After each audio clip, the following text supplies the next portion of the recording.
Hello. Happy Sunday, everybody. And stream today's finally working, which I am very, very happy to see that it is working properly this time.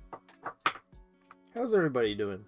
Very rare Sunday stream. We don't usually do Sunday streams, so I wonder if we'll get any like new people or people who are a little bit or don't usually show up because, you know, maybe they're doing something on Saturday but just so happens that Sunday's free. Feel like it'll be interesting to see. So hello Miro, hello French Bulldog. French Bulldogs are best for life. I assume that then you have a French Bulldog. Hello Groove. And hello, Miro. Wait, I think I already greeted you. Hello, Miro. Hello, Cult of the Hermits. Hello, Aurora Flakes. Hello, hello. How are you guys? How is everybody? Hello, y'all. World of Chris. Hello. See, the usual suspects are here. It does seem like we got the usual group of people. So I guess it's Saturday people, Sunday people, but the same. It is my profile picture is Angela, my dog. Oh, that's nice. I feel like, you know, dogs are the best, you know. What I don't know, you know, when people don't like dogs, it's like how can you not like dogs? No tech difficulties. I know. So so it was weird. Basically, I don't know, every time when I clicked start streaming, OBS was like, hey, you don't have the right encoder, so you can't stream. And I'm like, what does that even mean? So, I don't know. Looked around, Faye was suggesting maybe it's my drivers, and then my sister was here, she's a little bit more tech savvy, so I asked her, it's like, hey, do you know what this is, or how to fix that? And she's like, oh, I don't know, have you ever updated your NVIDIA, like, drivers? And I'm like, no, what is that? And so we updated that, and everything works now. So I guess that's the culprit, I guess. But yeah, art time. I'm totally skipping out on church for this. Oh man, no. you gotta attend your church. Let's see, new gen of art nerds right here. Aid. nice. Yeah, well, welcome everybody to our Sunday stream. Originally was scheduled for Saturday, but we are going live for today on Sunday because of the technical hiccup that I had yesterday, but have seemed to have resolved, so I think everything's gonna run well. If anything, I don't know, there's a little bit of like a rainstorm today, that it's raining the whole day today, so I don't know. Sometimes the power gets a little, it has the flashes of going in and out. Hopefully, fingers crossed, knock on wood, none of that happens, power doesn't cut out. But sometimes the rain, I don't know, if it's bad, you never know. It feel like it's unpredictable. But yeah, so hello everybody and welcome to our Sunday stream. My name is Josh and I am the host for our weekend streams. But actually this August, I just took a look at the schedule. I am actually scheduled for the next 4 streams in a row. So today, and then Monday, and then next Saturday, and then next Monday, it is all me. We are having another back-to-back Josh features for streams. So yeah, it's gonna be good. And I realized that I was scheduled for all 4 weeks because I actually have the following weeks off. So it'll be kind of cool. So that's why we had to book me like back to back because I get the rest of August almost off. So yeah, you guys get nonstop Josh content basically from now on. But yeah, welcome to everybody, whether you're new or returning viewers, welcome to our Wing Canvas live stream. If this is your first time here, well, welcome. And if you don't know who we are Wing Canvas. We're a YouTube channel as well as an online school with a lot of art classes and different types of art teachers that specialize in different things. So if you'd ever like personalized feedback on your artwork or portfolio guidance, that is exactly what we do in our mentorship and VIP programs, which are basically the classes that we have and the different tiers that we have on our schooling program. But we also stream twice a week to help you learn art fundamentals. But if you want to if you want accountability, personalized feedback, and career guidance, become a member. But if you aren't able to become a member or attend our classes, that's totally okay. If you enjoy the stream, definitely drop us a like and and subscribe so you know whenever we go live. We try to share as much art information and lessons and tips and advice on our YouTube live streams as much as possible. So, if you stay up to date as when we go live, you can learn how to draw that way as well. But if you want to support us a little bit further, you can check us out on Patreon, where you can support us and you can get perks. Oh, not that. You can get perks such as monthly live class recordings, some working files, and members-only chat and critiques. And if you want to follow us further, you can join us on Discord and on Instagram. So Discord is kind of like the best place to keep tabs of everything that we do, and Instagram is where you can keep tabs for all the images that we post. And because it is a brand new month, it is the month of August, we have a new monthly art challenge. So if you haven't checked it out yet, we have this month's art challenge, which is epic environments. So that's why you might have noticed there's a bit of an ongoing theme or trend for our August live streams, which are basically everything to do with drawing backgrounds and perspectives. So you guys, if you don't know, every month on Discord in the art challenge section, you can participate in our community kind of art challenge submissions, where you can throw in anything that is related to the art challenge, and we'll give you a little bit of love and shout out in our live streams. It is picked at random, so you never know. Sometimes we just pick everybody, and sometimes we kind of pick and choose depending on how many submissions there are. But yeah, it's just a great way to show the love back to our community. So since the month of August just started, I've not picked out any submissions yet, but yeah, you guys can get, working on those environments, or if you have any old pieces that you want to share with us, feel free to drop them in the art challenge channel in our Discord. I think that's about it, but yeah. Groove says the power gets a little funky at night. Well, hopefully my power stays working great as well. Oh, and yes, Cult of the Hermits asks, any monthly art challenge submissions? For today, no, just because it's like the beginning, so I don't know. I haven't actually checked, but I'm gonna give it a little bit of time. Maybe I'll show off some submissions tomorrow for tomorrow's live stream. I do need to learn a few bits of backgrounds. Unfortunately, I won't be able to stay the whole way because I'm heading to work right now. Oh, well, no worries, World of Chris. Glad you were able to hang around for a bit. The animatronics get funny, a little quirky at night. What? What is that? What is that referring to? I am very curious. It's my Nan's 90th birthday today. Wow, dang. Well, happy birthday to your Nan. Happy 90th. That's a great milestone to reach. Hopefully, she is surrounded by people that she loves and everything. Yeah. I've been art blocked for this challenge. I don't have any ideas. Well, hopefully, maybe this live stream will get you guys some ideas. Ooh, desert. Honestly, I feel like Grand Canyon and deserts are like a great place to start. Today is my B-day. I'm going somewhere to eat. That's my choice. Hey, nice. Well, happy birthday, Chaos Chameleon. Glad it, hopefully you also spend time with, loved ones, and, hope you have a good dinner. I don't know if it's dinner, but wherever you go, hopefully it's fun. And then, let's see. Also known as Five Nights. Oh, okay. It's a 5 Nights. I feel like it was just very random. Just like, oh, things get a little scary at night. And I was like, okay, that I had a feeling it was like a FNAF reference, but I wasn't too sure. Okay, so I guess we'll jump right into it. So as you can see, for our scheduled live stream, we're going to be doing backgrounds, and the background is we're going to be doing some kind of background, and then I'm gonna put a character in it, but because the emphasis is backgrounds, the character is gonna be just loosely placed. But I have this drawing in here just to kind of showcase roughly what we're gonna be doing.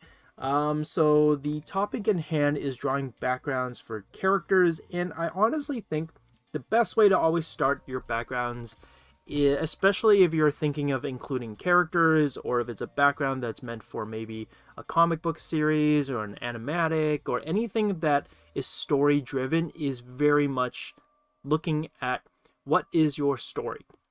So I think that's the best place to guide you. Knowing the theme, knowing the genre, knowing what direction you want to kind of push your drawing into is kind of the best place to start. And with that being said, I think let's take a look at what the audience has voted for. So if you guys didn't know, before the live streams go up, we put a poll up asking you guys what you would want for me to draw. And so I put out like a bedroom, old village, sci-fi background, and seaport. Honestly, I would say this is a pretty even split for votes. I don't think I've ever seen such an even split on the votes. And actually, I took a quick look today because I wasn't like sure if the votes have changed since yesterday. And it seems like Old Village and Seaport are tied now. So I was like, oh man, what am I gonna do with like 2 of these votes? And someone in the comments actually said like, put an Old Village in the Seaport. I'm like, you know what? That's not a bad idea. I guess I'm gonna do something like that. So that's what we're gonna do. And yeah, so if you guys didn't know, keep an eye out on the live or community post either about a day or 2 days before the stream.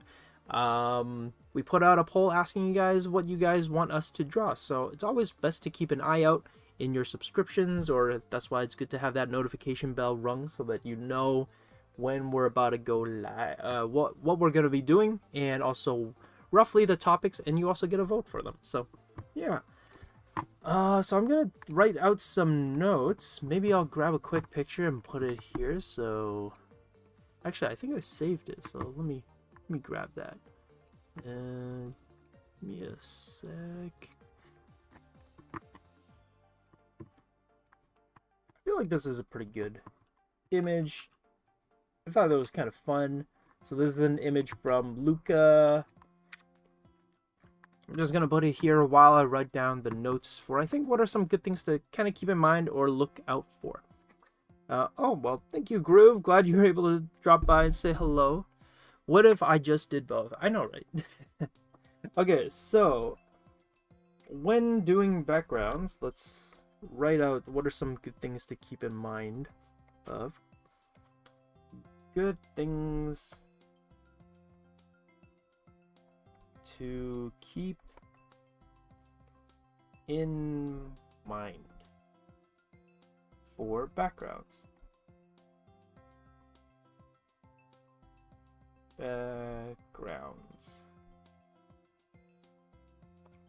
Okay, so I think the first thing is definitely kind of similar to what we got started with today, which is coming up with the theme and maybe the genre.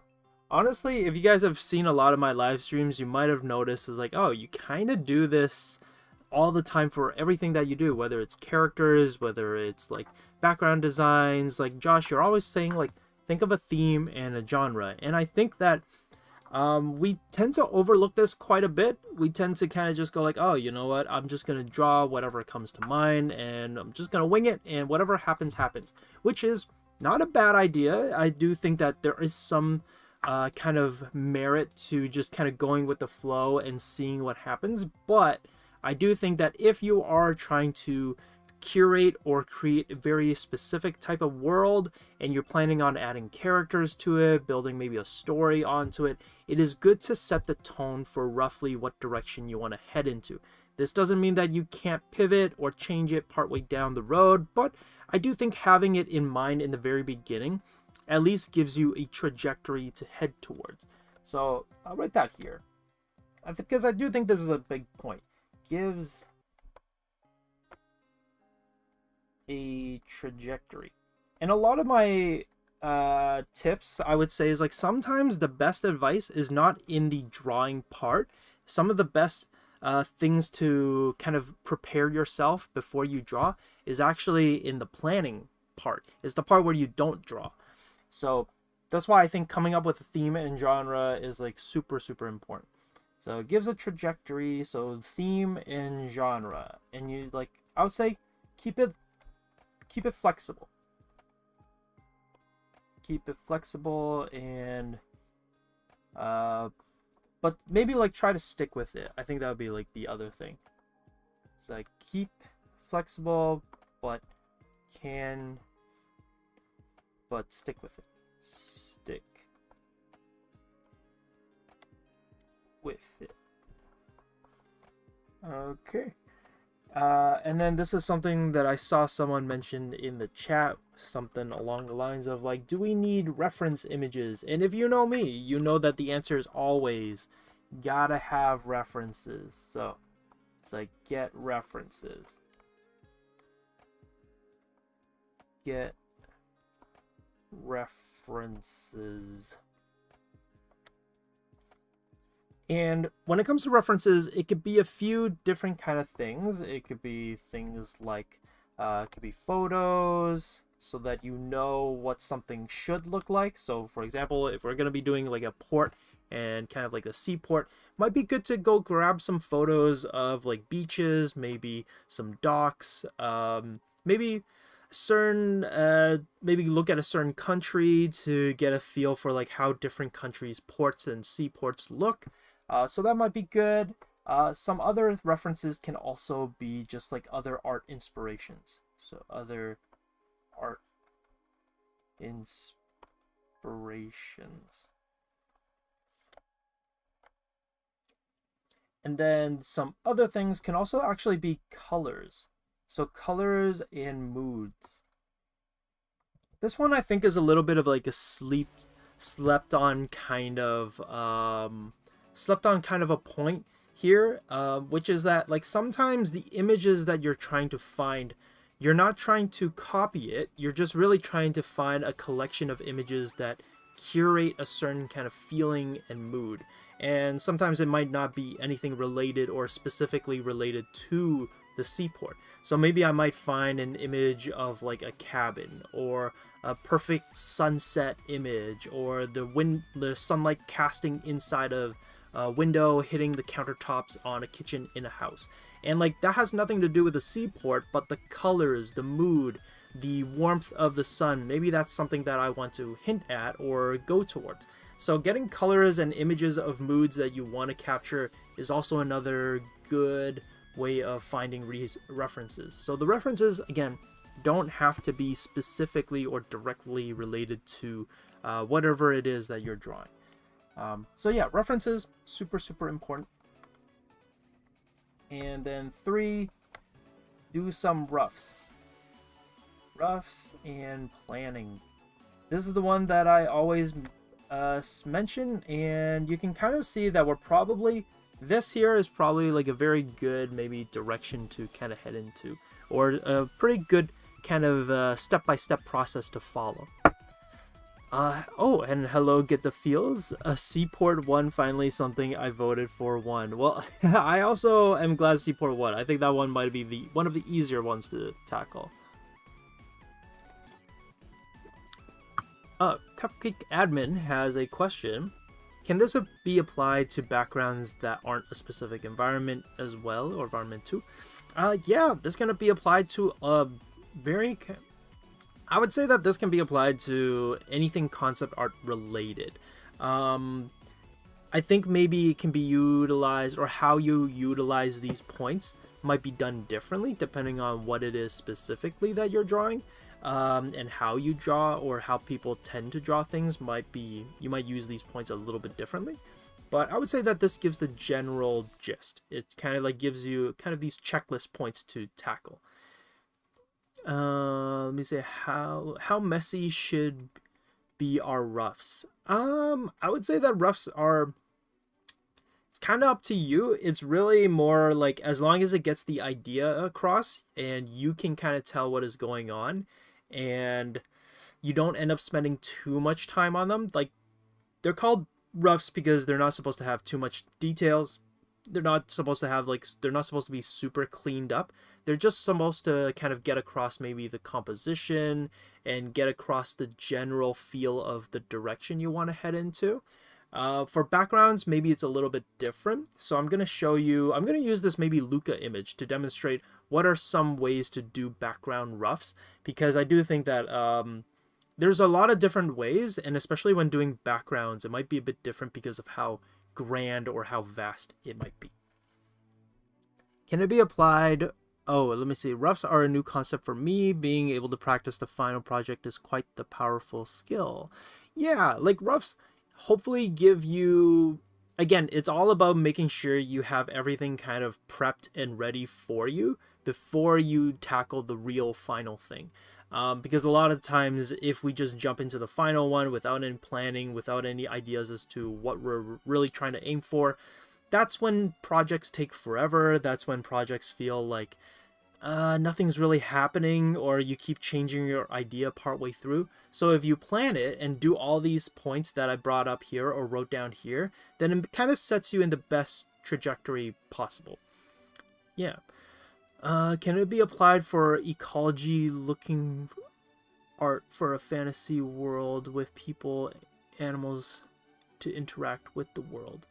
Can it be applied for ecology? Not too sure what you mean by ecology, but I feel like with any kind of planning, whether it's like how the world operates, like the system of the world, I would say so. Yeah, I think you can always, like, it doesn't hurt to plan ahead of time. What brush do you use that or think is best for background? Sure, yeah, I can like kind of go over that when we get to the painting part, yeah. Can you use the method, what is this? Can you use the method of using 3D shapes for environment backgrounds? I would say, yeah, sure, why not? I think using whatever resources possible to kind of figure out and map out your background works great. Yeah. And then hello, I'm assuming it's like Mounts Indian Gamers. I'm assuming. Hello. I feel like this is my first time seeing you, so welcome to the stream. Let me see. And yeah, so okay, roughs and planning. Maybe I'll write this here too for anybody who's like new to the concept of doing roughs. So, roughs are meant to be quick. They're meant to kind of block out the composition. Block out composition. And I would say that it is meant to be very small. So, you know, we're working digitally, so size technically is kind of relative depending on whether you're super zoomed in or super zoomed out. But when I say, like, I feel like the concept of it being small should be that it is about maybe the size of your index finger. Maybe a little, it could be a bit bigger, it could be a little bit smaller, but I like to keep them roughly around my index finger or half my index finger. So I'm going to say roughly index finger. Roughs are different from thumbnails? No, they're the same. They're like two different terms I would say to refer to it. Maybe rough is a more over encompassing umbrella term.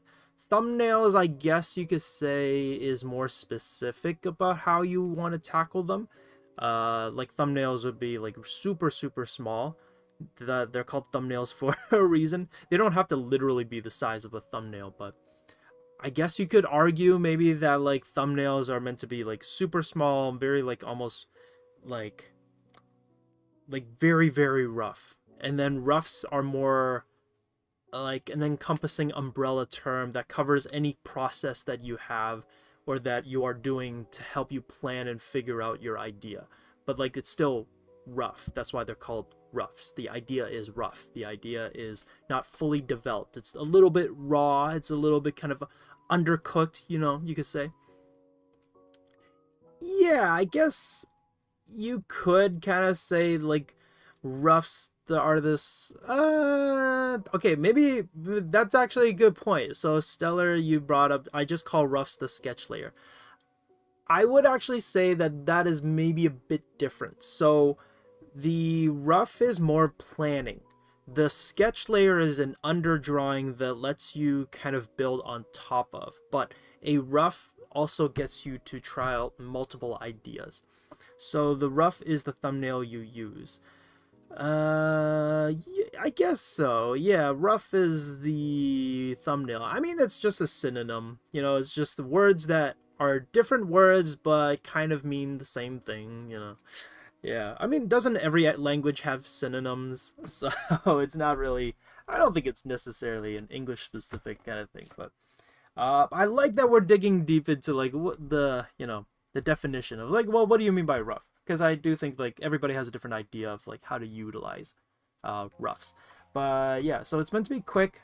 You block out the composition for, it's meant to be small, index finger sized.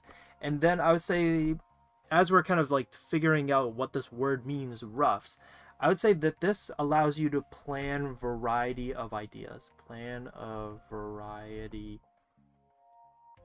of ideas. And I think this is hopefully maybe this is the big one. This one separates it makes it different from just it being an underdrawing. Yeah. So I think like when you guys think of underdrawings are rough in how they look, but in this case, when I'm referring to rough, I'm referring to the planning of an idea. Kind of, this lets you figure out how you want to do things. And yeah, I think a demonstration would be good. So I'm writing all these out so that you guys have a bit of like a checklist in a way, so that you can kind of see how to plan and start things off.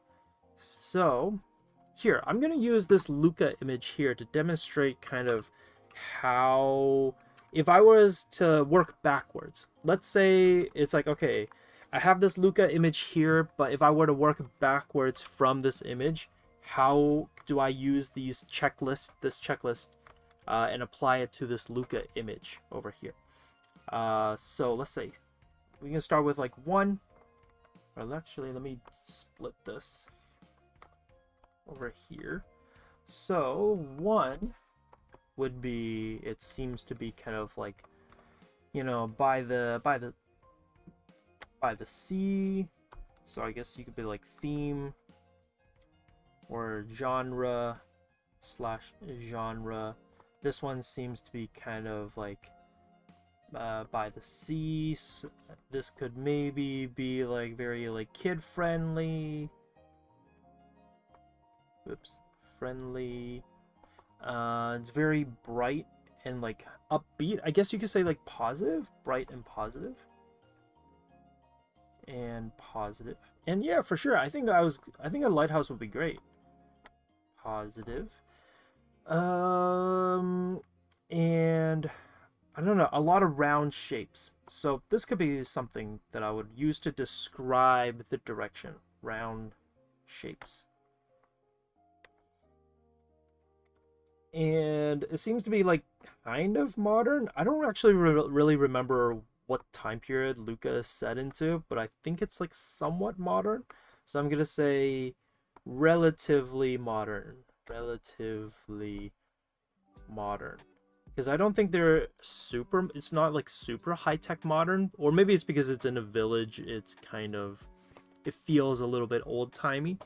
French Bulldog says, I tend to love my roughs more than my line art when it comes to character. Yeah, I feel like that's kind of something that everybody encounters, in the sense that like a lot more energy and love is sometimes put into the underdrawing rough, and then when you finally try to clean up the line work and everything, it just loses a bit of that life and energy that's there in the underdrawing. I mean, like the final line work loses a bit of that energy and kind of this, I don't know, this special spark that's in the underdrawing.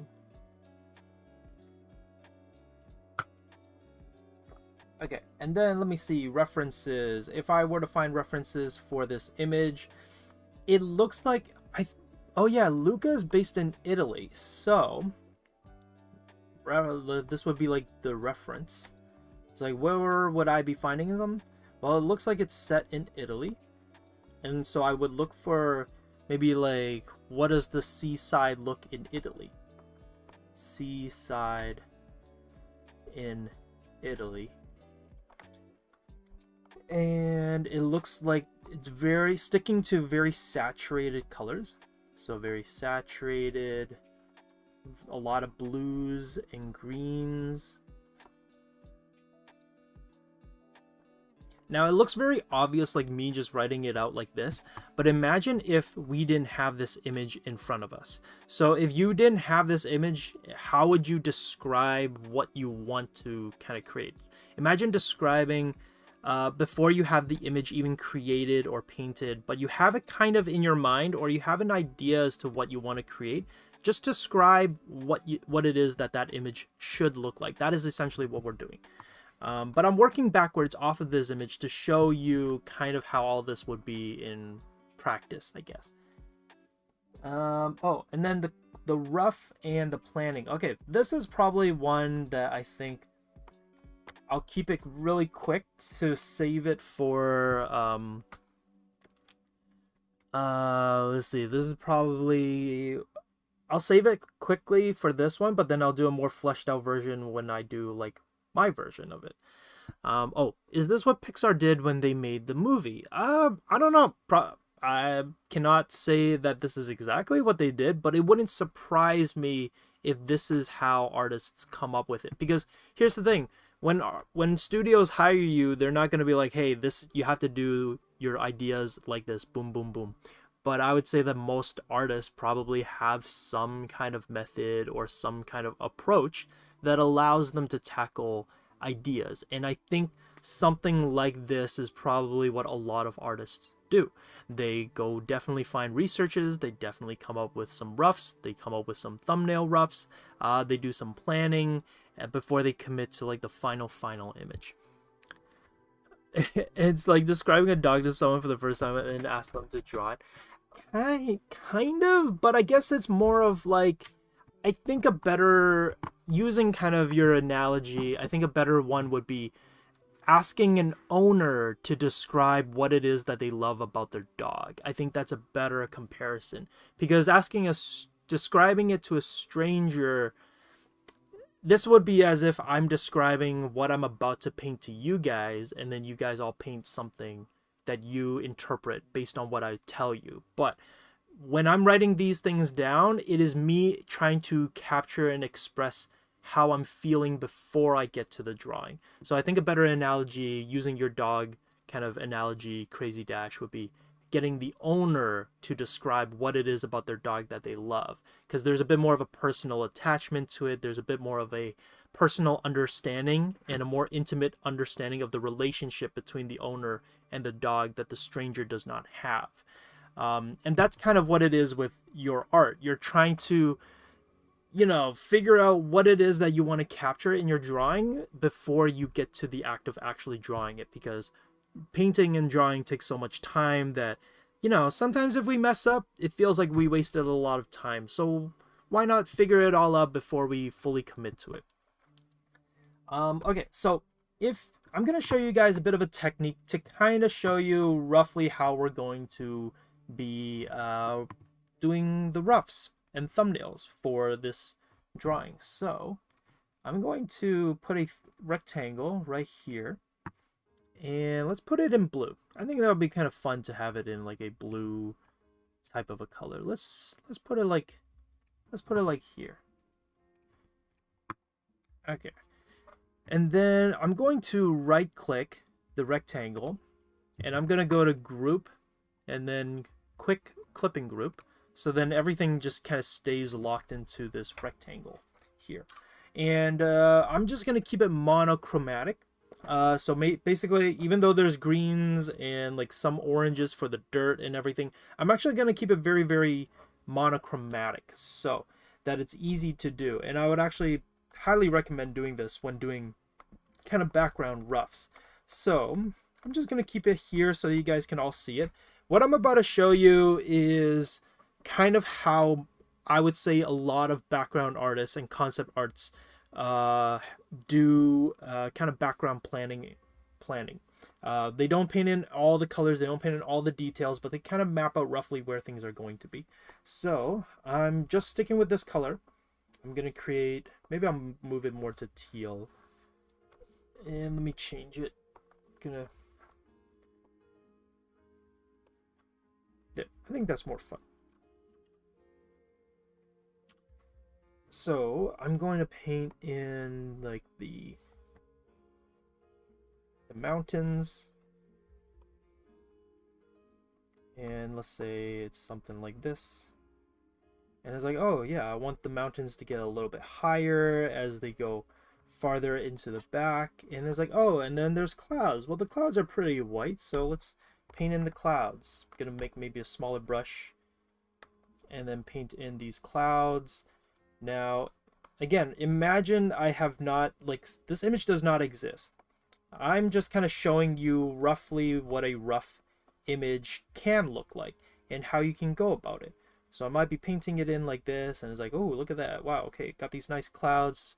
That's like a nice shape. That's a nice composition. I like how it's framing the image. I like how it's kind of crescendoing and getting higher in the back.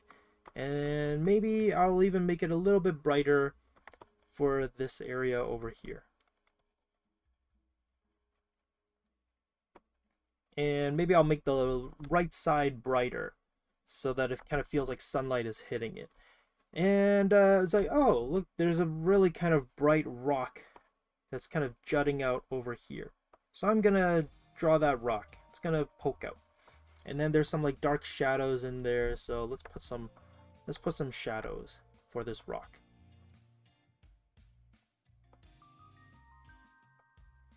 And then we're gonna put some of these bushes and hills on the other side, like here. And it's like, okay, well, that's pretty good. I feel like it's missing maybe the reflection in the water, so let's put in some reflection in the water, maybe a bit here. And then we can add in the bright speckles for like the highlights in the water. And it's like, oh, you know what, the sky is a little bit too dark. Let's brighten up the sky a little bit.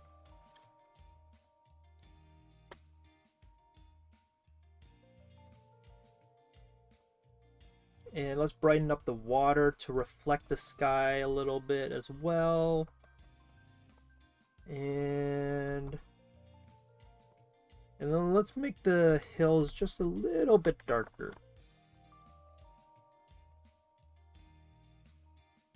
And let's make these areas dark as well, but also give it a bit of contrast. So let's bring back in a little bit of these like rock cutout areas over here, and let's add in like the path over here on the rock. And let's add these different shapes and tones on the grass over here so that there's more depth in that path. So what I've done here is kind of like really quickly show you what it might look like to block out an environment and a scene. So I'll write down here. Let's write down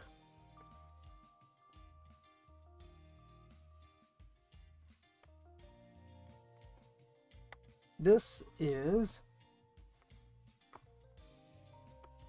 kind of what I would consider blocking out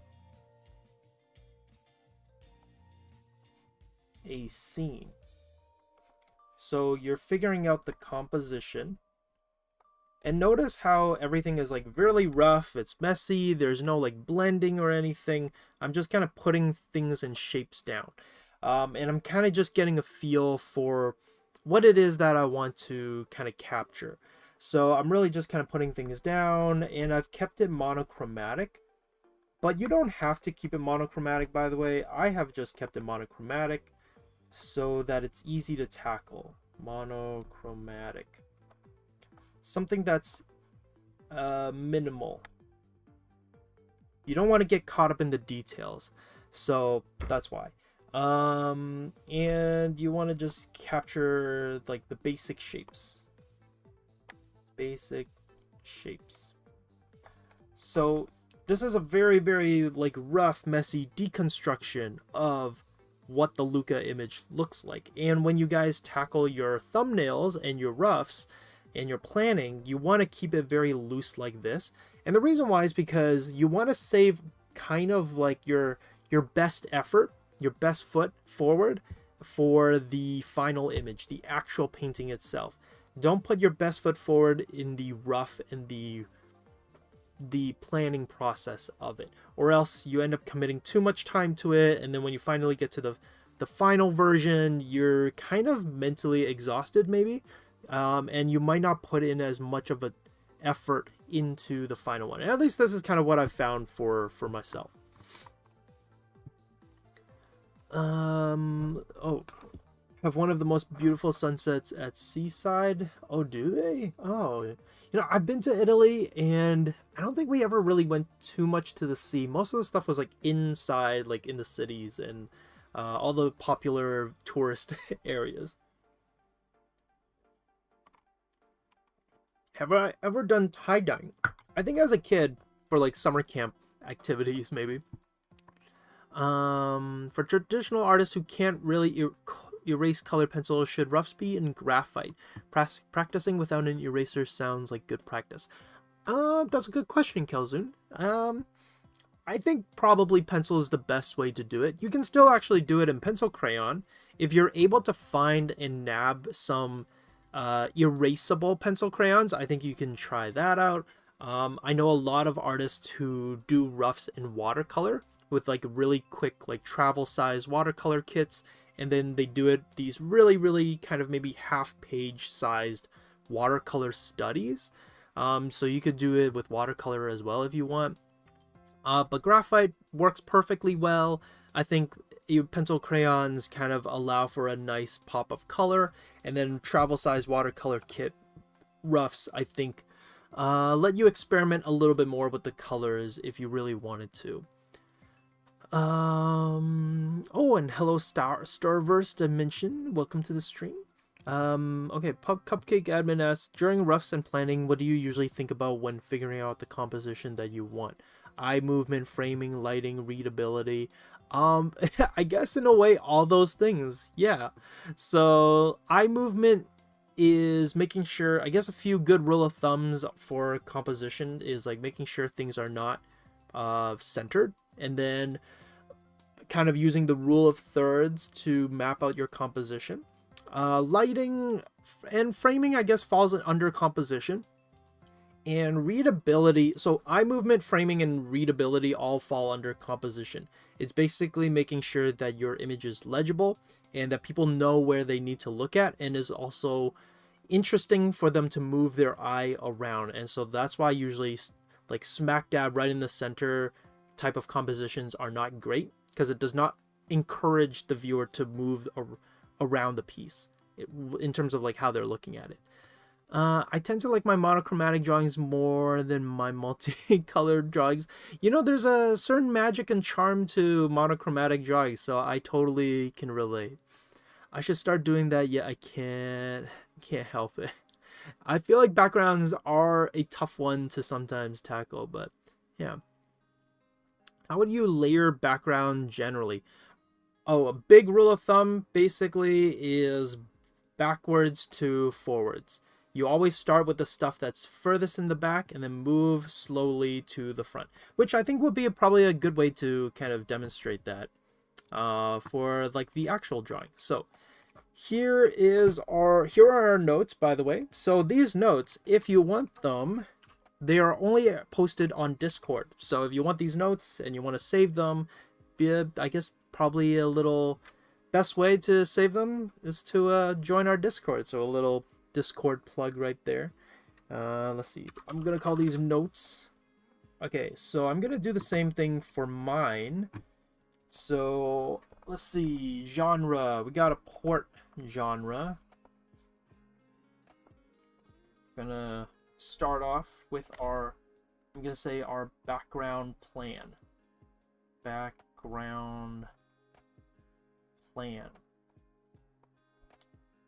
Ended up sticking a little bit long with the lesson part of it, so I'm gonna try to get our background done as quickly as we can.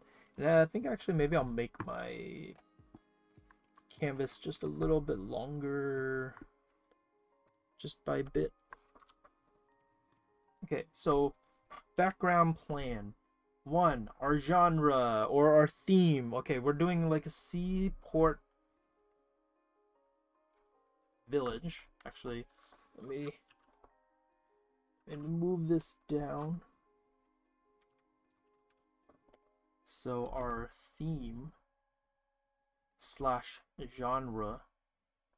So it's like the seaport and also a small village.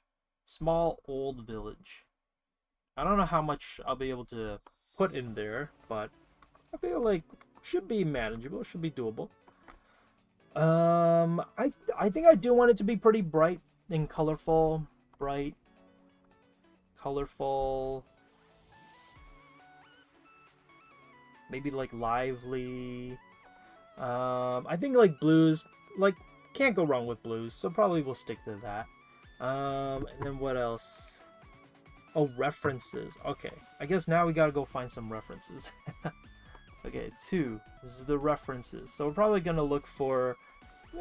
I feel like I'm thinking more like, you know, we're in Canada, so I'm thinking more like Prince Edward Island, like the Maritimes kind of thing. So maybe I'll use like Nova Scotia. Let's give a little Nova Scotia shout out. It's Nova Scotia, kind of more of like fisheries maybe. Fisheries and ports. Someone did say they wanted a lighthouse, so I feel like again, you can't go wrong with a lighthouse. Maybe a small little shack we can add there, small shack. And even though I'm listing these things down, I think you might be like, well, Josh, what's the point of writing these things down? I think it's just a good reminder. It's a good exercise of kind of understanding and getting a feeling of what it is that you want in your drawing and notating it. Have I seen Lost Records bloom? I have not. I cannot say that I have. If you're drawing a desert, could you draw some plants or no? I mean, sure, there's some plants in the desert, like cacti and those like dry bushes. I feel like there's some colorful vegetation that you could probably add. Tell us more artist stories. I don't know what kind of artist stories do I have. I don't know if I have a lot of artist stories.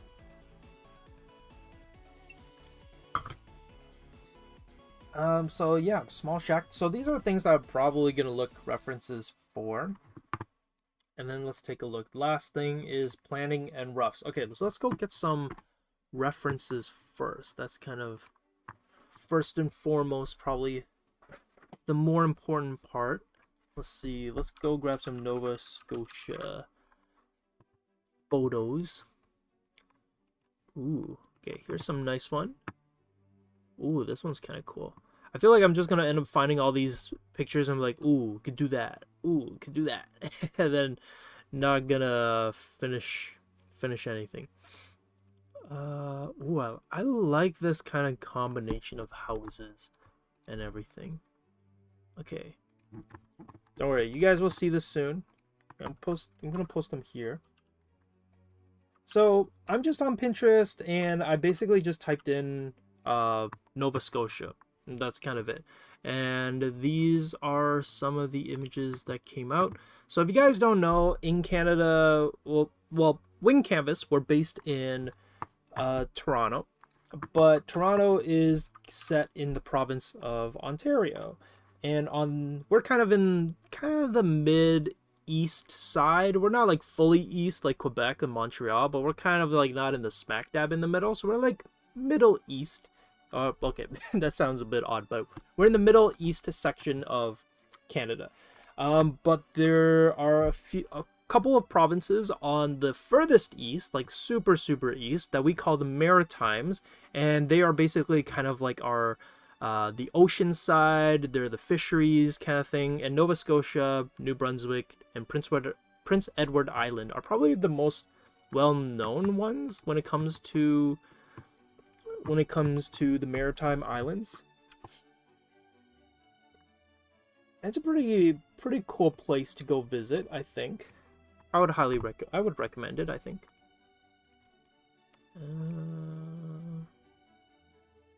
Let me see. This is pretty cool.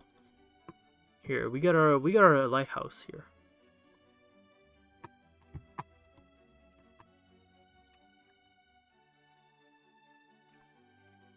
And I know that basically we've just been talking about the backgrounds. We haven't really talked about like the character part.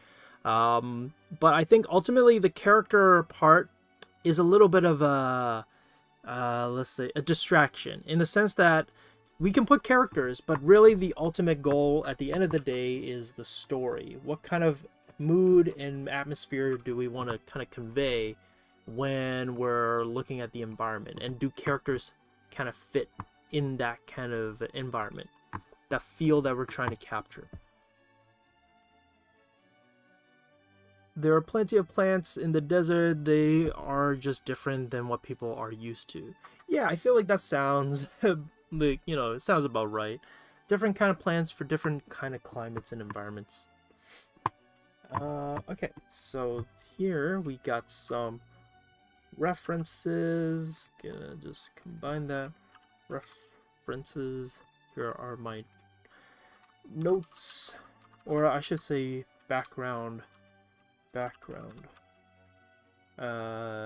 descriptions.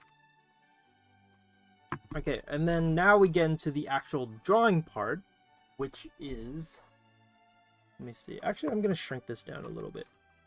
I'm gonna shrink you down, move you over, because I actually want you to be down here, and so I can divide up. Oops. I can divide up the space.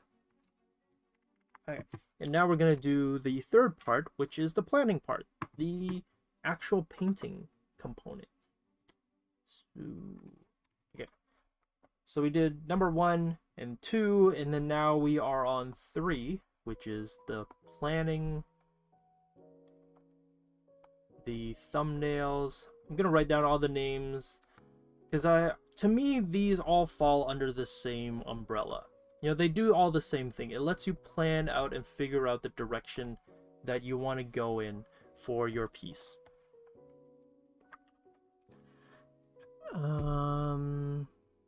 Let's see. Another part of the process is where you repeatedly just say, trust the process. I mean, that is very true. Yes, trust the process. Oh, pictures that I took. Man, it's been years since I've been to Nova Scotia, so I don't even know if I would have photos myself, because I don't think I would have had a phone actually. So that's kind of that's actually kind of funny thinking about it now. It's like, wait, would I have photos? I actually don't know. But actually that would have been really cool. Actually, I went to Quebec recently, I think at the beginning of July, and there are quite a few photos that I actually kind of want to do studies of, that I've been thinking about doing, but I haven't had a chance to. Maybe like some watercolor studies. That'd be kind of fun. People on boat or surfing. I don't know if people surf in Nova Scotia, but I can't say. I actually don't know. Maybe they do. I feel like they're more of a fishing kind of province. Yeah. Do you have advice on how to figure out which brushes and pens go well on one layer, and which should use multiple layers to get the desired effect? Oh, that's a good question. Okay, so for me, maybe I could write this down too, just for like tips and whatnot. Yeah, I'll make this a new layer. I'm gonna put this as like a separate tip in here. So for me, for brushes, for backgrounds, I like to use flat, blocky, and chunky brushes. The reason why is because they cover a lot of space really, really quickly, and you don't get too caught up in the details. You'll notice that I tend to say this a lot, especially when it comes to doing like paintings, still life studies, portrait paintings, background studies. Usually when it's related to paintings, you want to use a large kind of brush so that you don't get caught up in the details. You don't get lost in the rabbit hole of trying to capture every single thing that you see. So always start big, start general. So brushes is usually this. So the ones that I'm using for Krita, if you're using Krita, I kind of go with this one. Chalk Grainy is a great one for the brushes. Another one is this one right here, Bristles Too Flat. Bristles Too Flat Rough. These are all Krita brushes, by the way. They're all default brushes, but I do think that these make for some really, really good just like brushes to cover up space. Actually, I haven't painted with this brush in a long time, but I actually did use this brush for a bit. So that's the Ink 8 Sumi. Ink 8 Sumi is pretty good. And then lastly, I'm going to actually recommend Texture Hair. So I actually used to do some paintings with just the Texture Hair brush. Texture Hair. But now if you were to ask me, I basically use this one. This is my #1 brush for doing paintings in. But if you don't have Krita and you're like, oh, what brush should I use?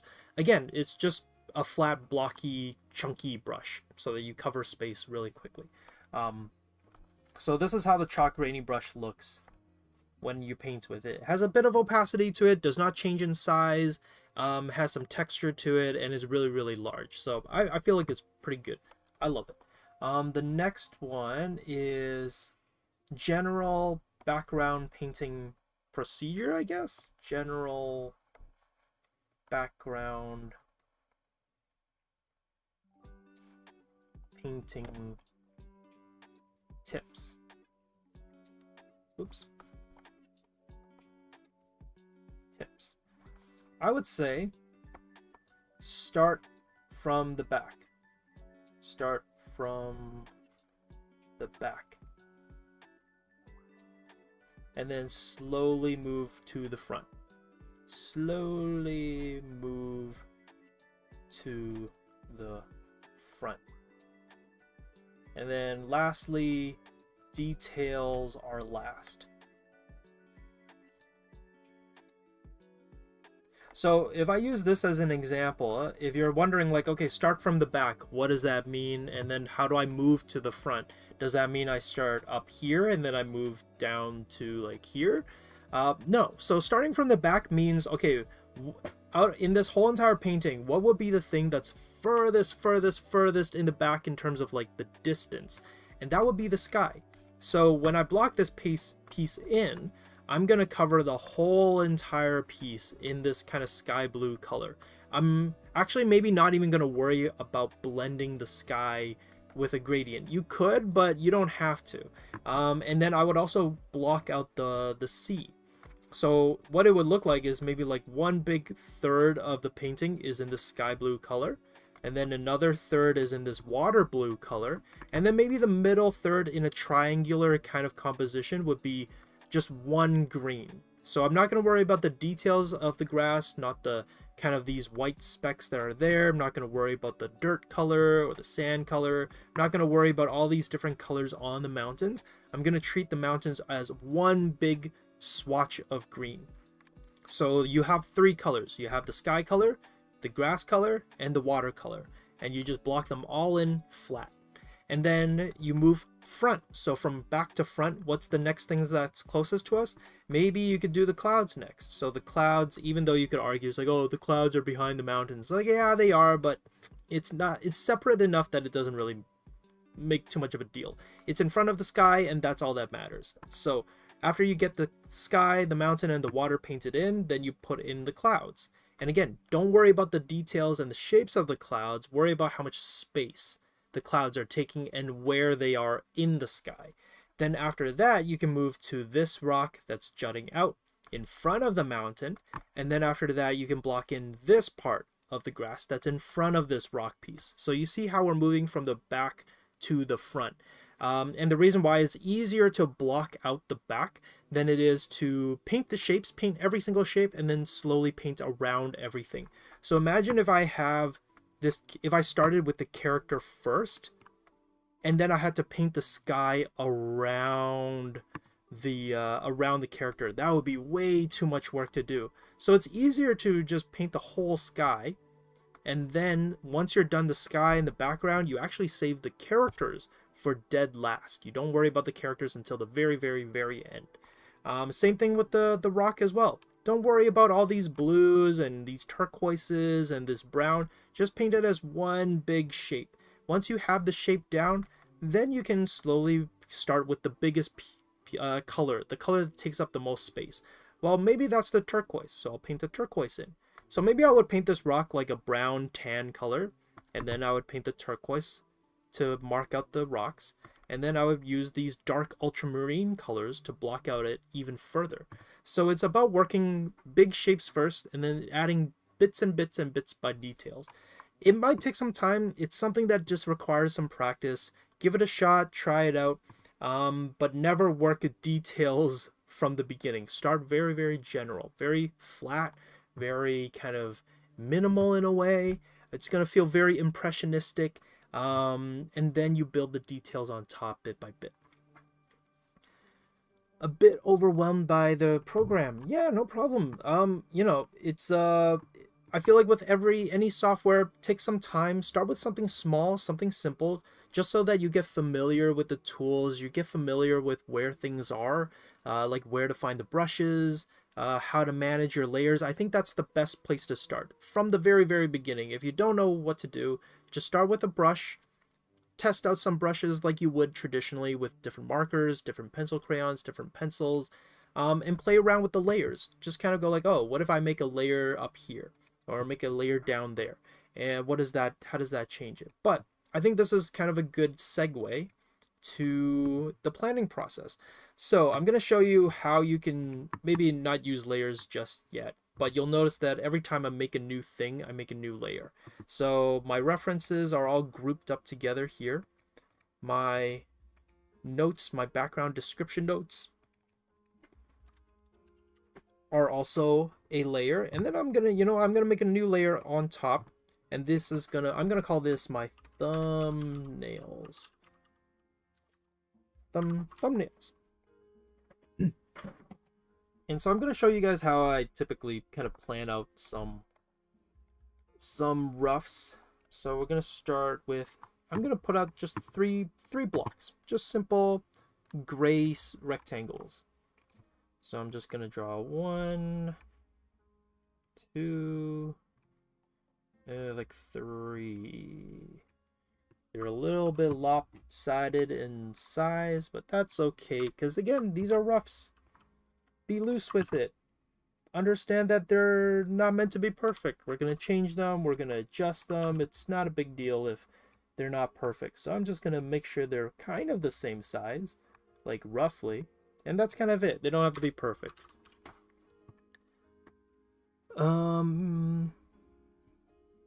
Oh, you know what? I haven't. I've been hearing a lot of good things about the new Spider-Man movie, though.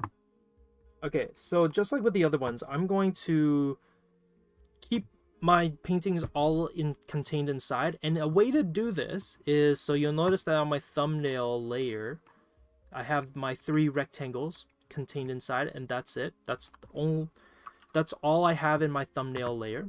And what I'm gonna do is I'm gonna alpha lock it. So you'll notice that when I hover over this layer, this little thumbnail, I don't know, this drop down box shows up, and at the very bottom it says alpha locked, and it says no on it. So if I now click this, if I click the checkered square on the right and I lock it, now you'll notice that it says alpha locked yes. And so now I'm going to show you what that means. Basically, whatever I paint and color in, and I'm going to use the chalk grainy brush to show you. It's like, oh, look at that. It stays inside of the rectangle. It does not go outside. So it makes it great for testing out and trying out ideas. I don't really like the new suit, though. It looks kind of boring. Really? Does it? I feel like it's meant to look closer to the comics, like that more very streamlined, simple, very cloth-like material. So I feel like it's meant to look more classic, I think.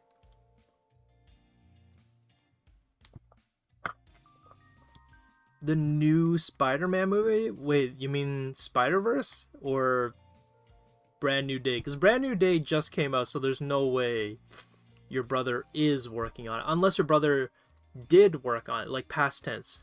But that'd be cool either way. You know, whichever one he's working on, I feel like that'd be cool. But is it the You mean the Spider-Verse one?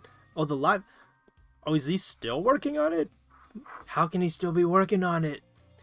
The movie came out. It's like, unless he's a time traveler. He's, there's some, like, extra stuff he's adding to it. We got some inside information right here. You did? He is a time traveler? Maybe your brother's a time traveler. Don't know. He didn't tell you. He's actually you from the future, maybe. Okay, so so we're gonna do this thumbnail rough. I think I'm gonna keep it like very, very simple. So what I'm gonna do is I'm going to block out maybe the sky, and the sky, based on these, I want it to be pretty bright. So I'm gonna have the sky be a brighter value, maybe like this. And you'll notice that I like to do it just in like very, very quick blocking. That's kind of all roughs and thumbnails should be. They should be very quick, straight to the point. Don't worry about the details, worry about the shapes and the compositions. Where things go, how big are things, and what do you want people to look at. And then the water is a little bit darker, I think, than the sky, because the water should reflect the sky. So the water is usually the same value as the water is almost the same value as the sky, but a little bit darker. And then maybe we'll make the sky just a little bit brighter. And so we can make the water a little bit brighter at the front. Okay, and then let's see, what do I want? I think it'd be kind of cool to just have maybe... I really like this. I like these kind of collection of houses. I feel like that looks really cool.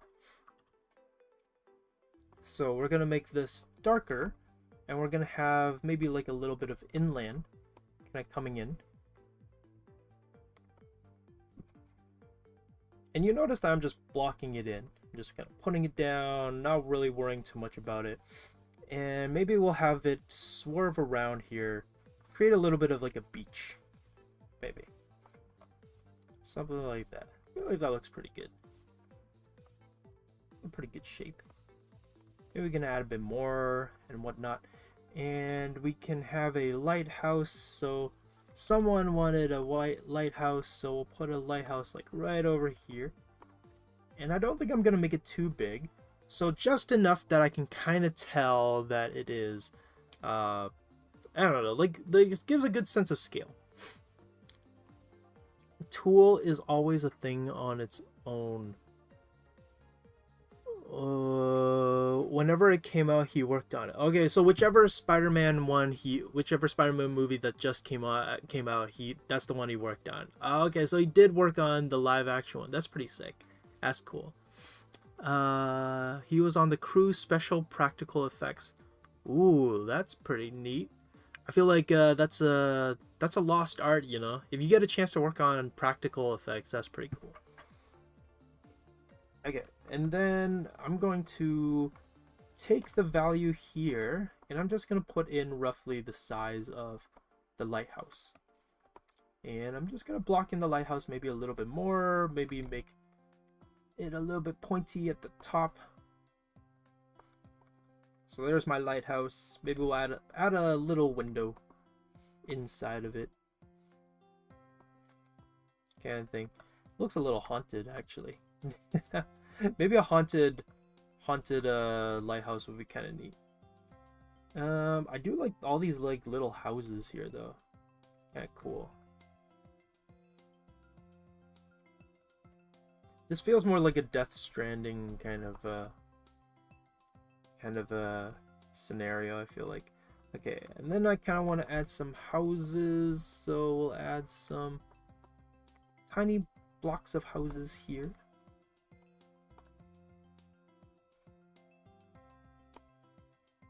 think I want to be kind of like experimental with the types of houses, like the shapes that will be there.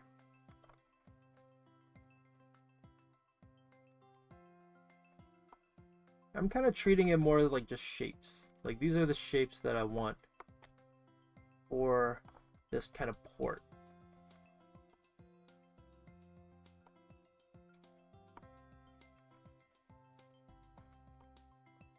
And I like that they're all kind of on different levels. They're all kind of on different steps in a way. I feel like that's kind of cool. It's kind of neat.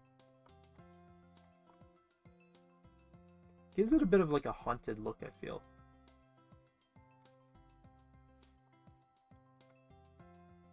Okay, I think we can have one that's like right here. On top of the water. Kind of like that.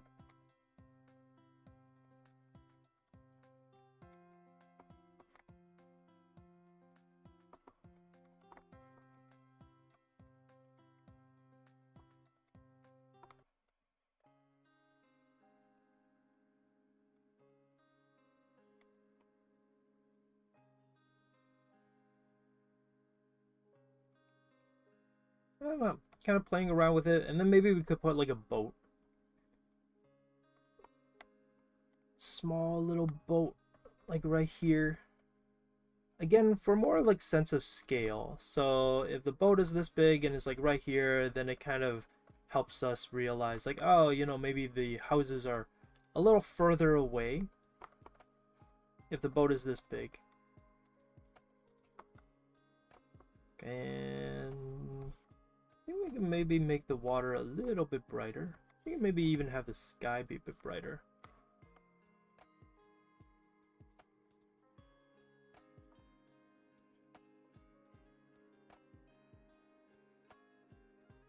We can have the water be a little bit brighter. I don't know, maybe something like that. I'm gonna stop watching the behind the scenes and review. Yeah, I have not watched a single thing about Wildwood because I'm just like, I know I'm gonna watch it, so I'm not even gonna watch a single thing because I just want to be surprised. However the movie looks, whatever the characters are in that movie, I am like not watching a single thing. Hard to work with sometimes. I have to listen to my dad whining about it and curtain people. Yeah, I can kind of imagine just like how brutal the entertainment industry can be, you know. Yo, same. Get the feels. I'm doing the exact same thing. Like no spoilers. Not watching a single thing for it. Okay. Let's go with a bright. Let's go with like a bright sky. I think maybe some colors could be good. We can try maybe even utilizing the color scheme from Luca, even.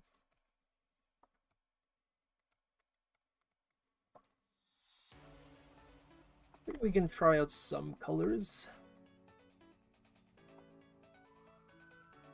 Let's see, this beach over here on the side seems pretty nice.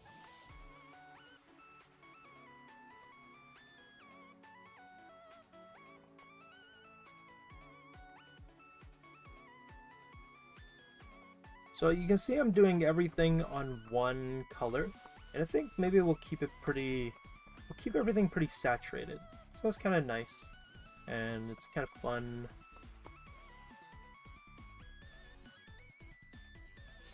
It'll kind of feel more lively. Quite like this color combination. I think this is pretty good.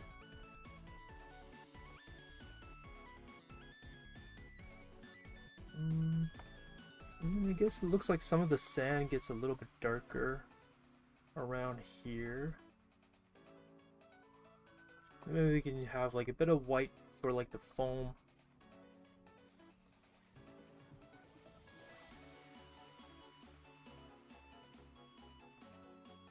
That looks pretty good. Okay, I think we'll stick with like the white lighthouse kind of imagery.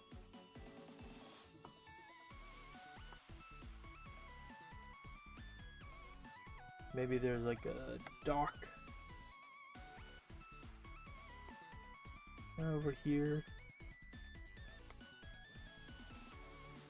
Maybe we could have like a boardwalk. A boardwalk.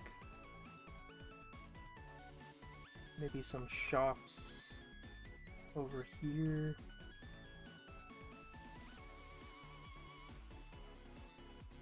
You get like a red lighthouse.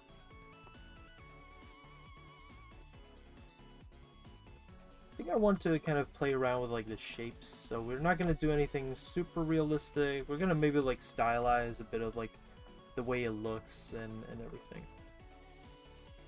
So add a bit more saturation into the sand. That'd be kind of nice.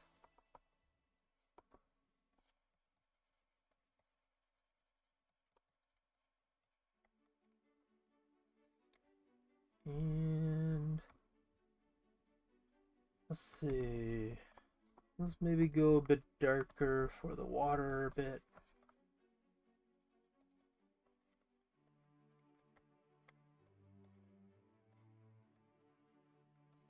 Okay. Are you going to combine the refs for the background after doing the studies?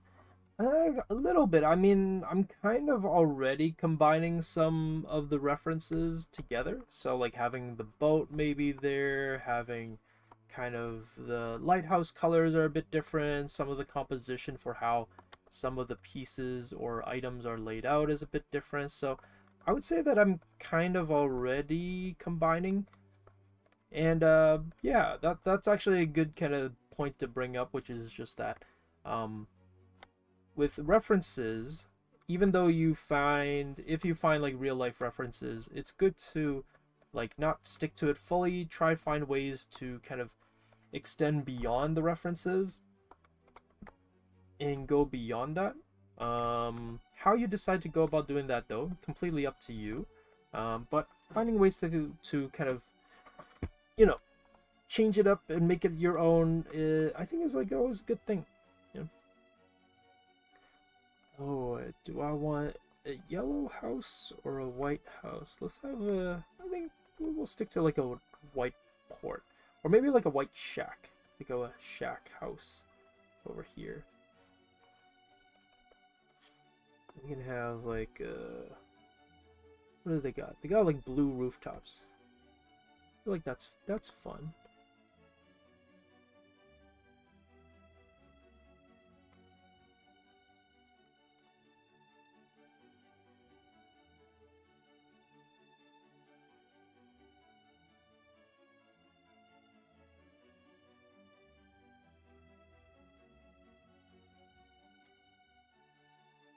Maybe there's a, you know, it's open here. Maybe we could put a sign there or something.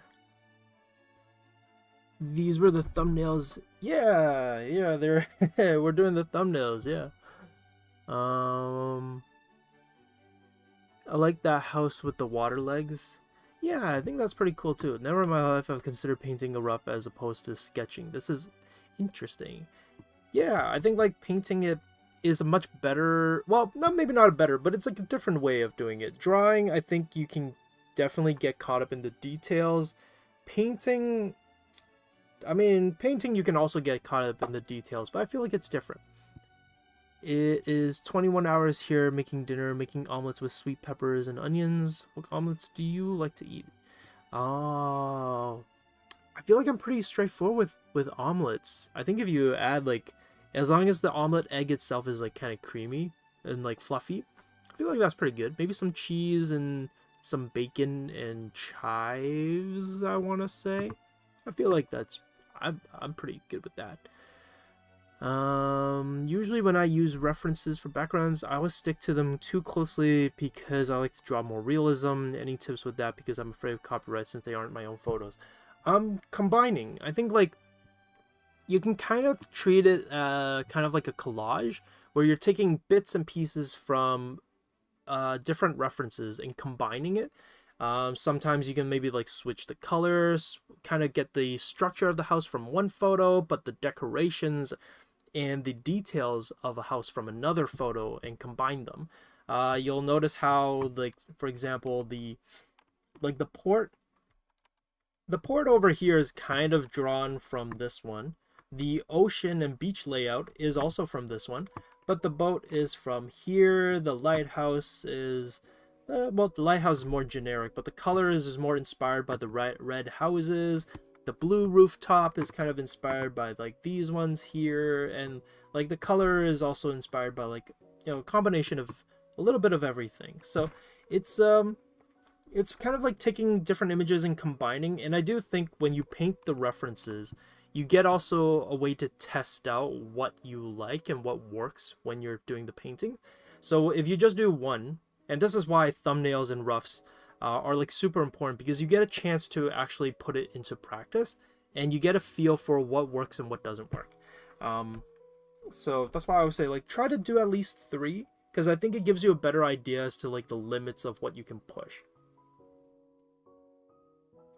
I would also say the difference between drawing your backgrounds and painting it is that when you draw your background, you only get to really realize the line work of your drawing and the line work that creates your background. But if you plan on painting it, why only commit to the line work when eventually you're going to color it? So I think it's better to work out how all these things take up space inside of the painting, with the colors and the values, rather than kind of getting caught up with the line works. Yeah, I think that's a good way to think about it as well. Is like branch out with your theme. So use your references to give you an understanding and idea of what you can work with, and then you use your theme to help you broaden and expand your approach and the ideas and the roughs that you end up tackling or using. Yeah, and it keeps it from keeping it feeling too straightforward. Yeah, because I think you can be a realistic painter and artist while also experimenting with different combinations of compositions and combining different references together. Let me see, one more. We'll do one more. I kind of do like that boat over there. So same thing. I'm gonna start off with the sky first. Maybe this one I'll keep the sky kind of low so that we have space for the house. Let's try out like a gray house right over here. And I would say, you know, with backgrounds, you don't have to worry too much about the perspective. Worry just about kind of like the shapes. What are the shapes that you're trying to block in? I do like this green rooftop. It's kind of nice.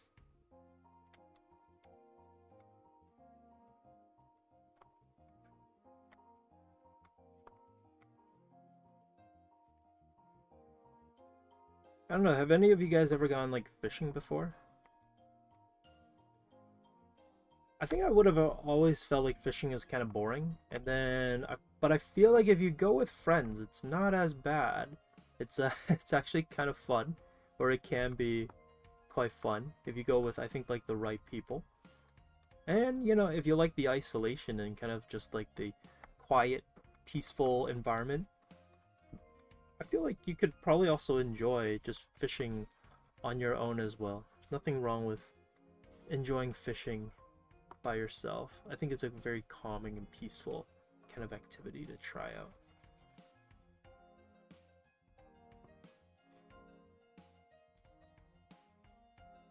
Although I feel like with a lot of things, like, it can get quite expensive. Like, you know, maybe like the boats you get, or the yeah, like the boats, I feel like can get quite expensive and whatnot.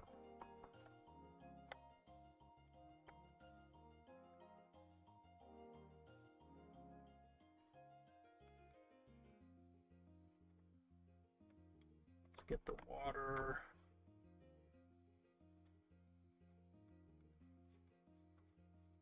put like a, you know, a far away.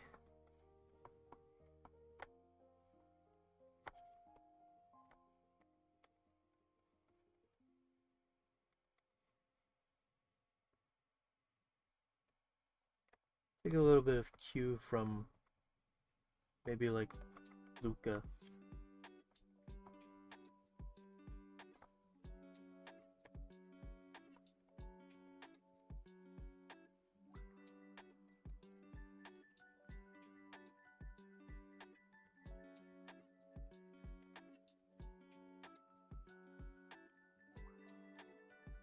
I think some clouds would be nice.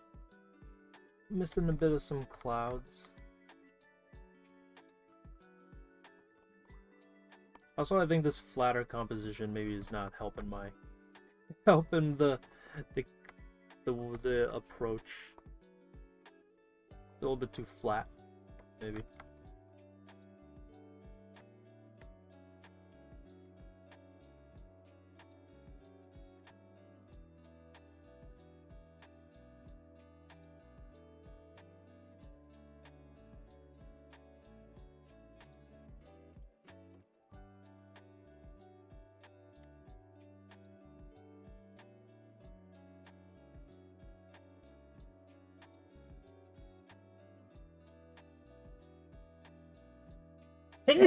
Excuse me, my bad. Let me see. Oh my gosh.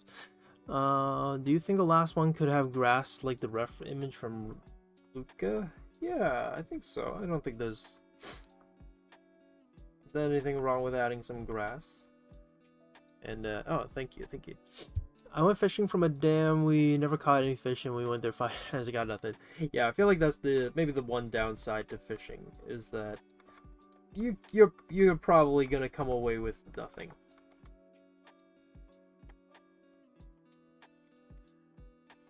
I have a phobia of fish. Wait, really? Oh, well, I feel like then maybe fishing might not be the best thing. But I feel like maybe going in the water is okay. If you don't go fishing, maybe just in a boat, just go riding around the water for a bit. It's kind of nice. Starting with animation, start simple. I would say start with like just trying to get a feel for the software and timing, and starting with very, very simple things like a circle or a box, and then you can, once you get kind of an idea for those basic shapes, you can move on to basic characters. I don't know, like some simple cat creatures or animals that you can animate, like just simple things like a tail or the ear, or just animating them bouncing, I think is a good place to start. Yeah. But yeah, okay, so I think based on these ones here, I'm gonna draw out actually a rough or what I kind of want to go with. So out of these three, not saying that these three are like perfect or anything, but I think there's some good things about all three that work. I think the one thing that's not working for me though is the frame. So I think what I want to do is widen the top of the frame maybe a little bit. Maybe like, let's go for a vertical frame actually. That might be kind of neat. So get the feels. I'm gonna do something that where you're like, wait, I thought you said we should paint it instead of drawing it. And I think there's nothing wrong with trying to do a little bit of both, you know. So this one's gonna be a bigger rough and thumbnail because I'm gonna take a little bit of everything here and kind of go at it a little bit more. So I really like the lighthouse. Maybe might kind of make it a bit bigger, a little bit more kind of like chunky.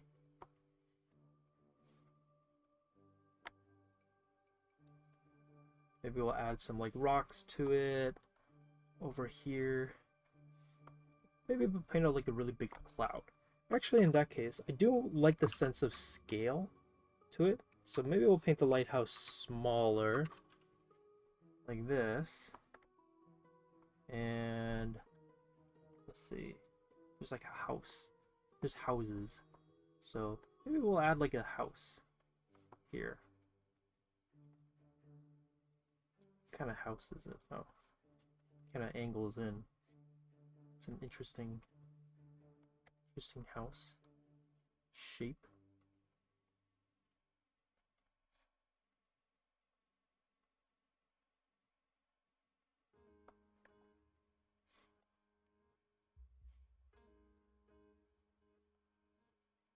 I feel like it needs to be wider in terms of its form.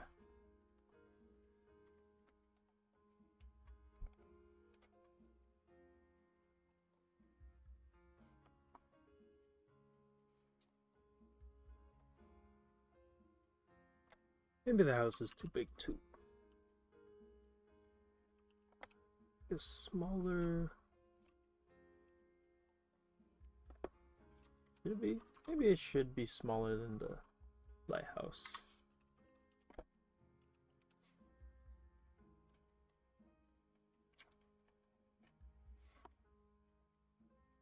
I am not a house designer, so I'm just kind of like following with the way the house is designed over here, or like mostly the shapes. So I'm not trying to capture the details. I'm just kind of going like, oh, okay, like what are the shapes for this house?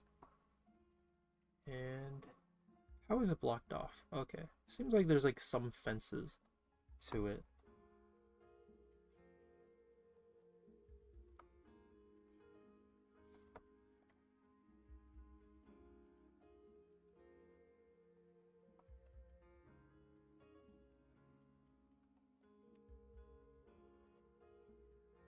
And I kind of want to draw like a really big cloud over top.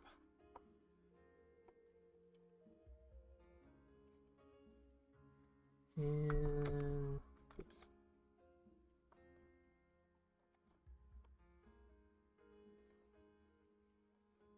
Maybe we can have like some plane that flies over it or something.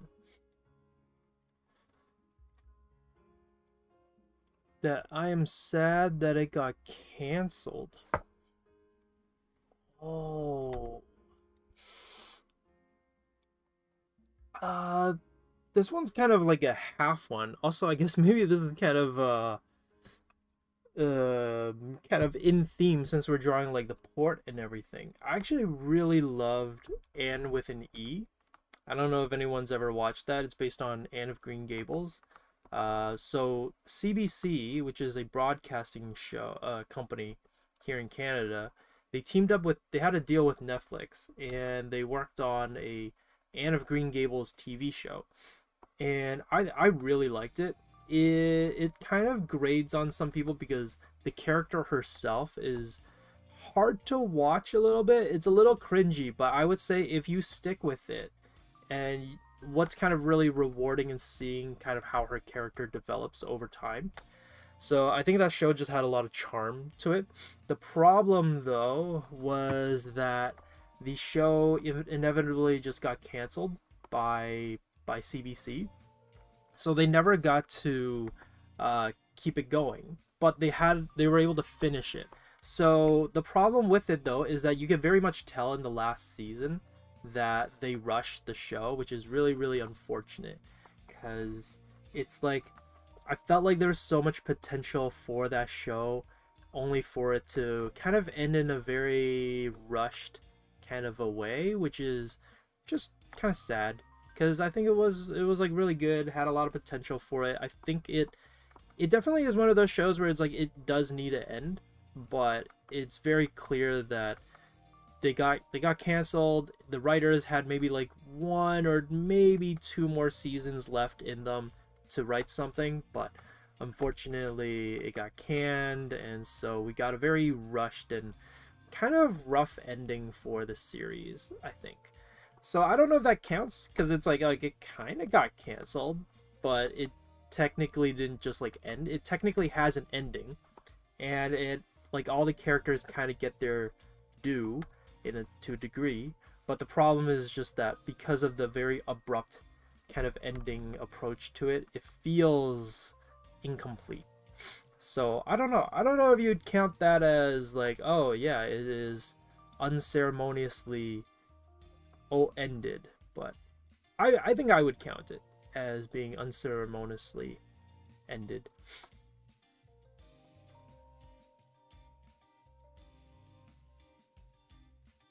But yeah, that's kind of my show that I think that I really liked and unfortunately ended a little bit prematurely, I think. We gotta add our character by the seaport. Okay, I know that this technically is not like a seaport, but I think it's like not too bad.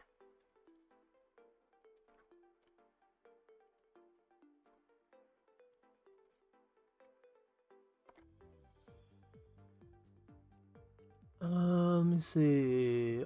Yeah, I'm talking about "and" with an E. Yeah, and the soundtrack, the score is like so good. I love the score for that. Every now and then, if I want to feel good kind of score, I'll listen to "and" with an E. I think it's like pretty. It's a very nice score. It's so good. But yeah, very sad that it got kind of unceremoniously ended very quickly. I'm sad that I'm not okay with this got canceled because it ended on a huge cliffhanger. Let me see.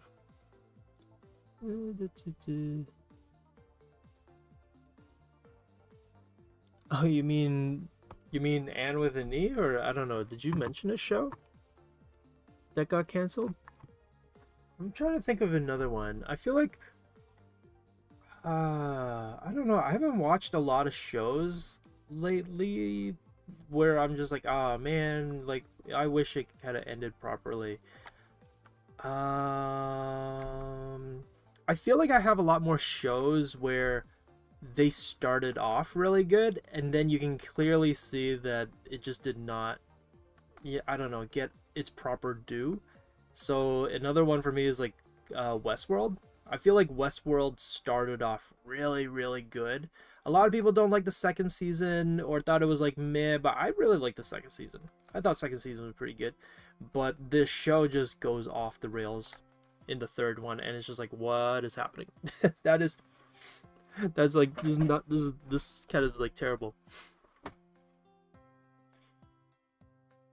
When oh, I'm not okay with this. Oh, that show. I thought you were saying you're not okay that things get ended like prematurely.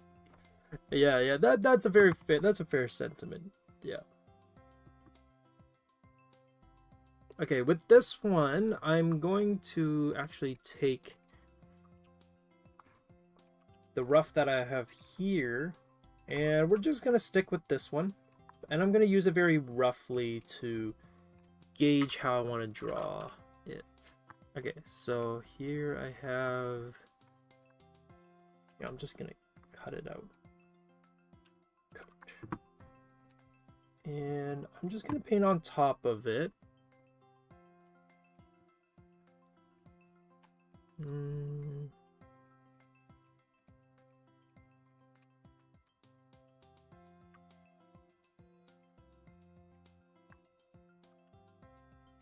But yeah, Westworld was one. Oh, is there something else?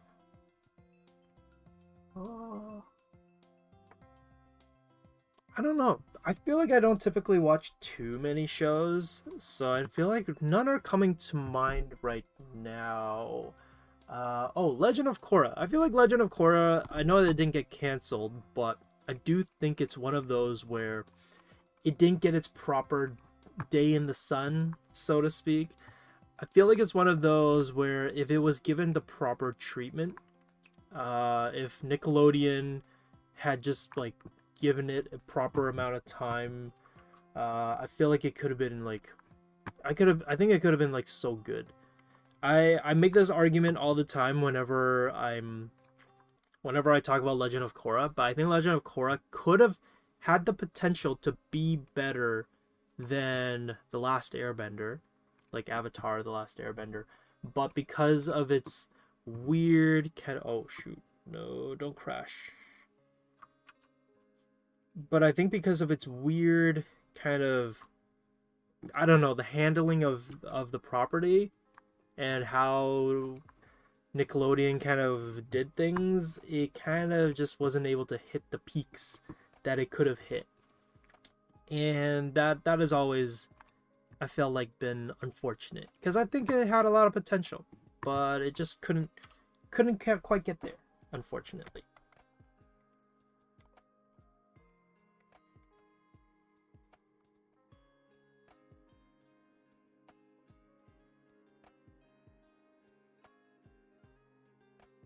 Have you I have not actually read Rick Riordan's books. I don't know how to say his name.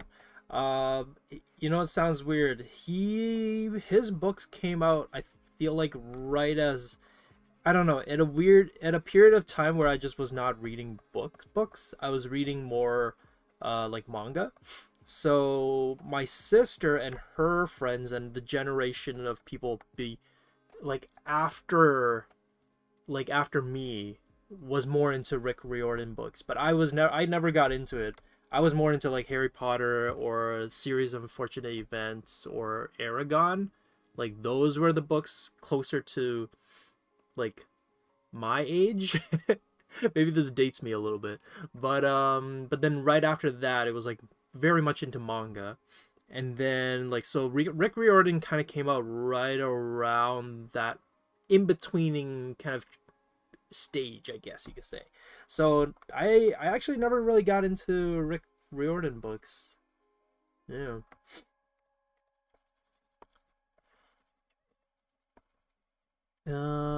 It's so nice working. The team working on Korra simply didn't like her. Was the least liked character in her show. Yeah, you know what? That's true. That's why I'm like, I feel like the concept behind Korra is there, but something went on behind the scenes, whether it was Nickelodeon, whether it was like just the writing team themselves, like they couldn't figure out what to do with her, because you can kind of see that there's definitely some trouble with the production of the series, with like if you compare season 1 Korra to season 2 Korra, she kind of backtracks her character development. Like everything that happened to Korra, for some reason, she like loses all of that. All of that growth and development in her character of like becoming more mature, kind of being more caring and considerate of the people around her. All of that gets lost. And you're kind of like, wait, what was the point of all that like development and character growth in the first season? And then you're just gonna throw it all away in like in season 2, only to have her relearn it. That's like the other frustrating thing, is just that like, oh, it's like, oh, does she like have to like, does she change? Is that why she's not like the same? It's like, no, they literally have her become the same character as how she is in the end of season 1. It's just that they were like, oh, we didn't expect to get a second season, so let us remake. Well, let's just have her do the same things, you know. And it's like, okay, sure, I guess. Like, have us sit through the whole thing all over again. I guess that's fine. So, yeah, it's unfortunate, because I do think the concepts behind Legend of Korra is actually very well suited for the target audience. Because if you think about Avatar, the show came out, and the people who loved Avatar are people who grew up around, who are like, you know, like my age, people, you know, who would have watched it growing up, and they would have been around like, I don't know, like 10 to 15 years old maybe. And so by the time they're grown up, and then you watch Korra, the concepts and the villains in Korra tackle a different kind of, a more adult topics, you could say, in terms of ideologies and philosophies that Avatar maybe touched on or maybe hinted at a little bit, and Korra had more of a chance to be able to like tackle and approach those topics. But it's unfortunate that we never get a chance to see that, because it's they never get a real chance at approaching it. So I think it's kind of just unfortunate.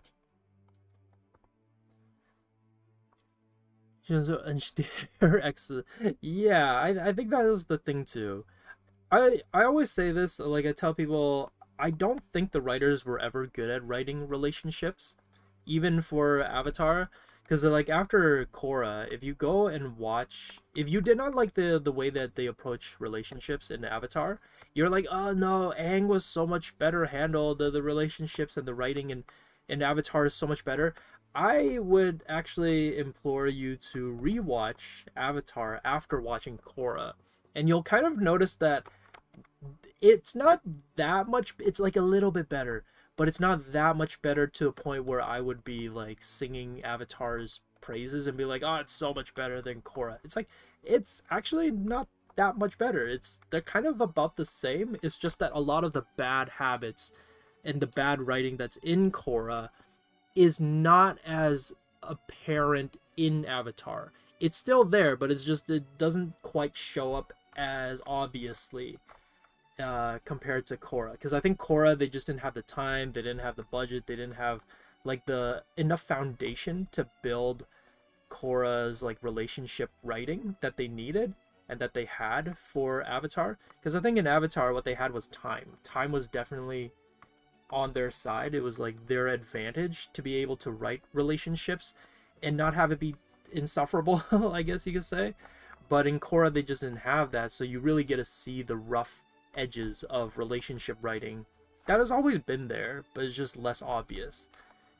But that's my take.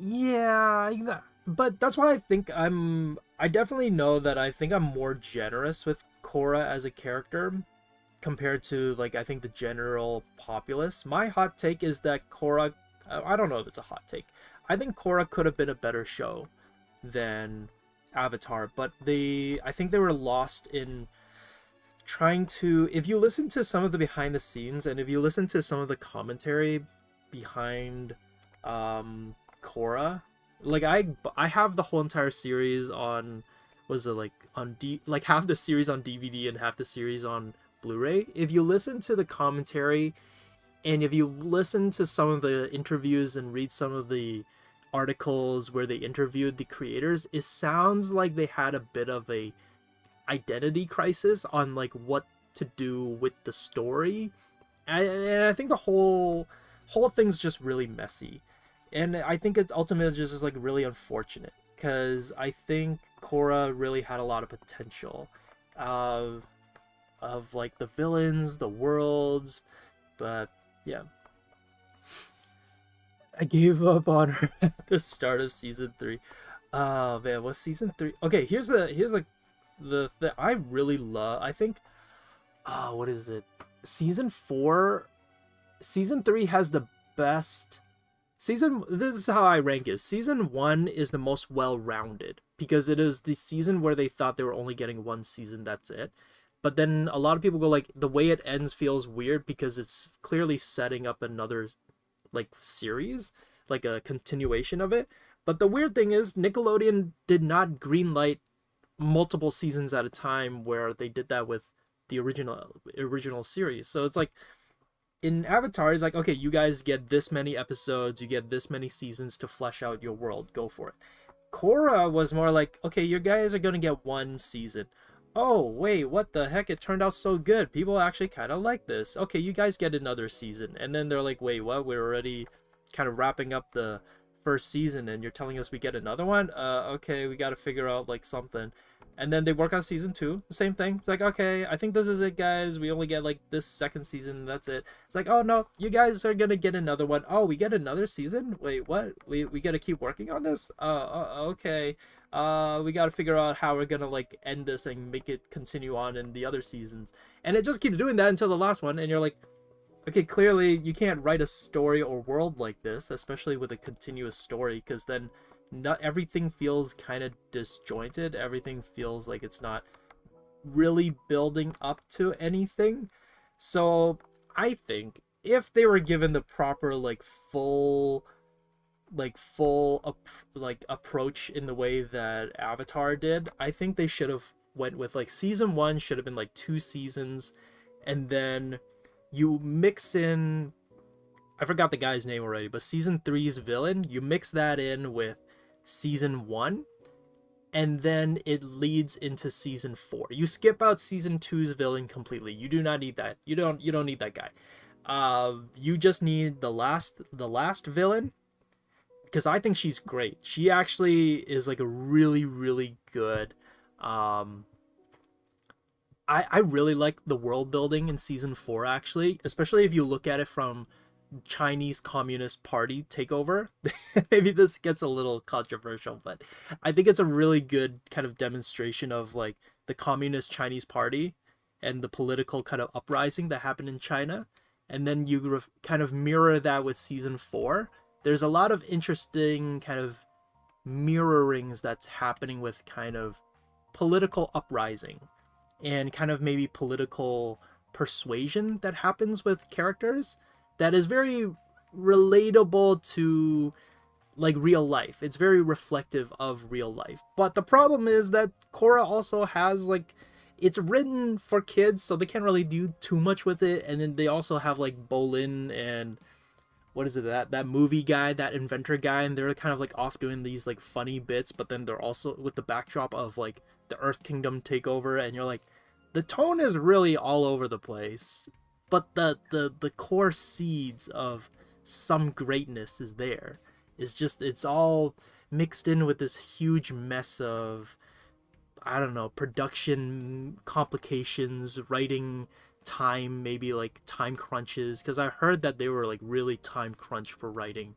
And I feel like, man, I feel like in another universe, Korra could have been great. Korra could have been like so good. It's just like the goodness is hidden in there, but we got the messy version. There was a new huge villain each season. Yeah, I think that's kind of the my big problem too. I think if they had each of the villains kind of overlap and blend into each other, because the way I see Korra is that the reason why I think Korra is great is because each season tackles a different political and ideology. I think Aang has a more better overarching story, but Korra actually has really, really good political, socio-economical, and philosophical themes running throughout the whole entire series. So the villains are not villains in the classic way. The villains are actually ideologies.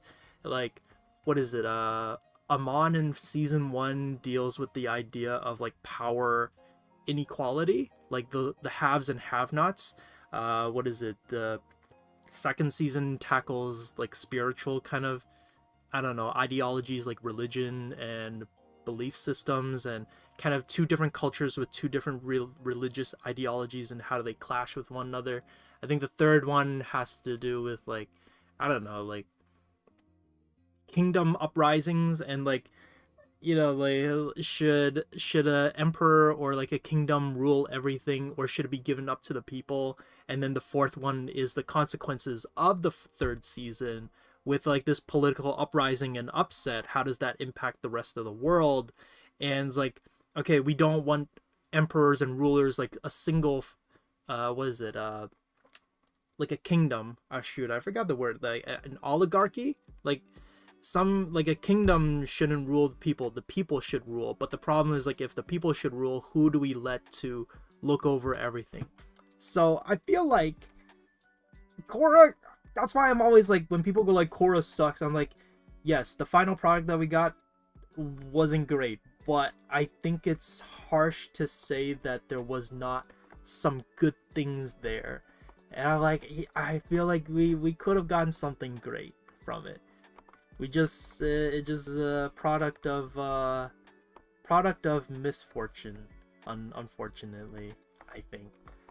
So yeah, I love talking about Korra because I think Korra could have had some like, Korra could have been great. It was so close. It was so close to greatness.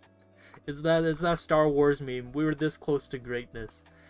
But it got lost. It got lost in the mess of production.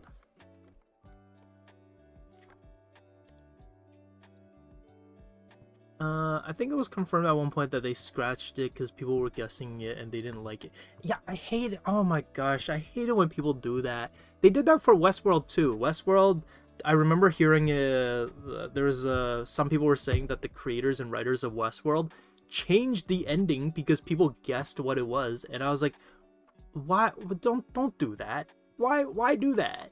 Like, that's why nothing makes sense. You like changed it part way through. It's terrible.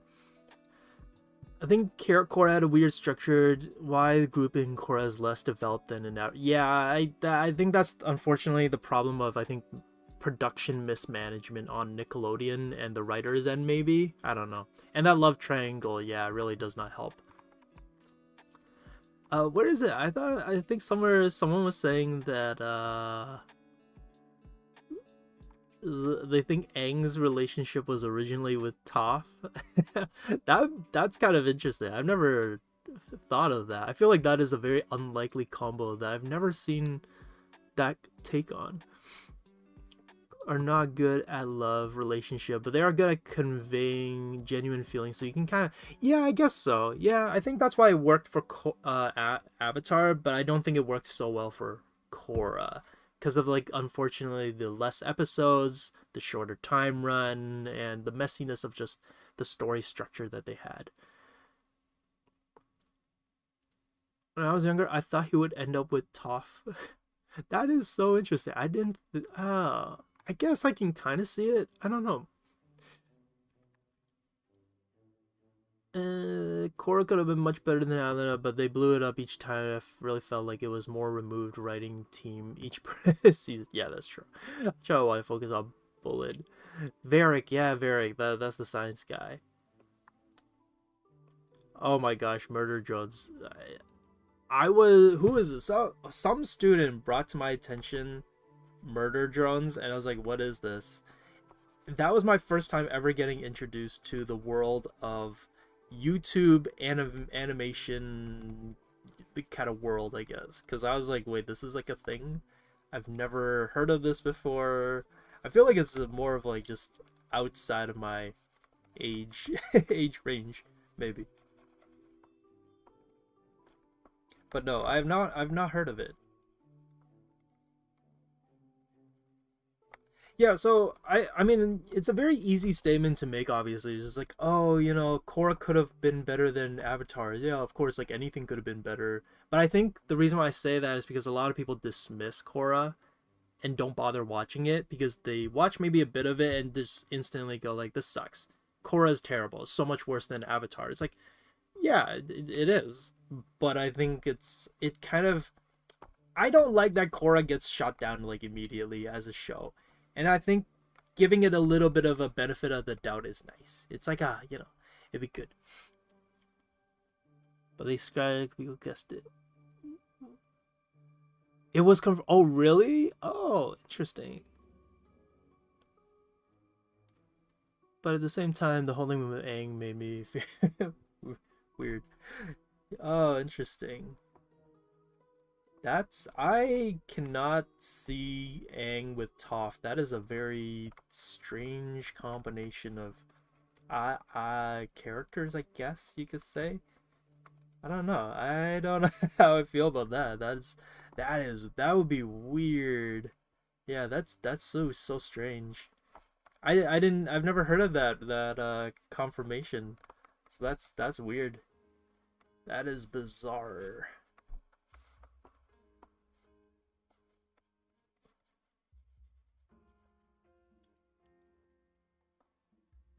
Master Josh has forgotten that he's hosting an art stream. I feel like whenever we talk about like Korra, I just get very very passionate about it because I was just like, Korra could have been so good. This is so sad. Okay, so I think maybe this is like a good kind of blocking stage for this here. Let me see. What kind of umbrellas do people have? Give this person like maybe like a pink umbrella. Oh, maybe like really much brighter. like a slight light pink purple kind of an umbrella. It had questionable choices. Yeah, I think so. Unfortunately, questionable decisions were made for the show. But I don't know. Has anybody watched the new movie though? Like the new Avatar movie? Because I've been hearing mixed things about it. Some people say it's like really, really good, and then other people are saying like it's good, but it's a little bit messy, and it's not as. I think maybe like the hype was just too high for it, so a lot of people's expectations were maybe too high. I don't know. But I've been hearing a lot of mixed things about it. Some people like it, some people don't. It's kind of a little bit all over the place.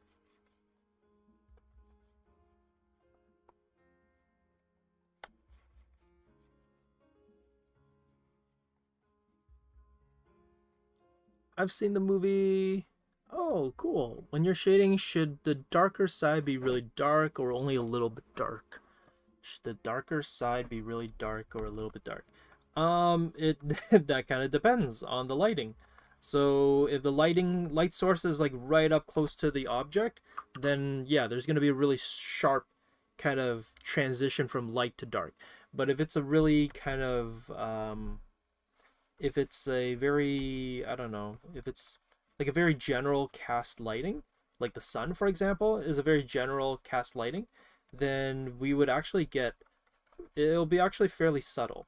It's not too big of a shine or contrast to the lighting.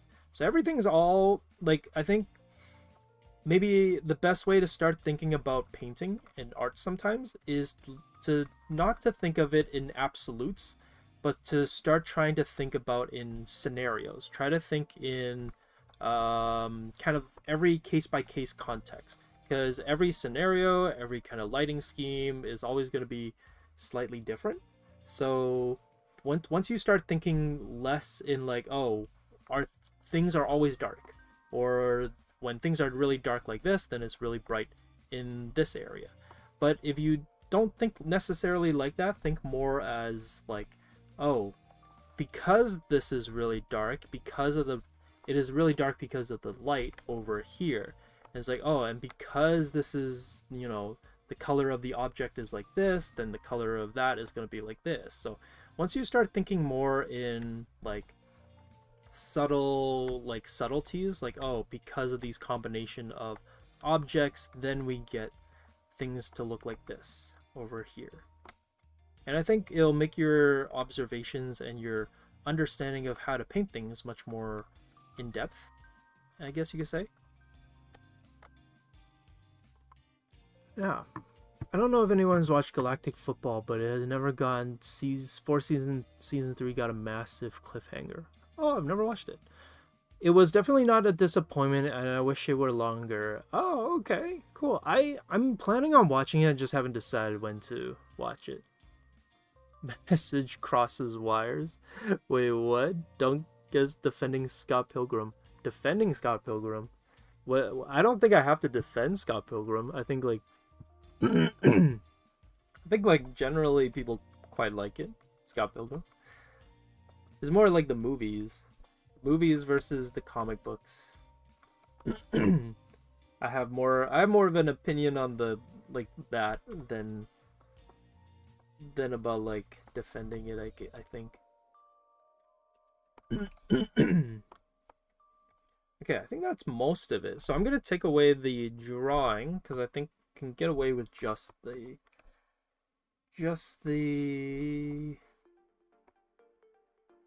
colors.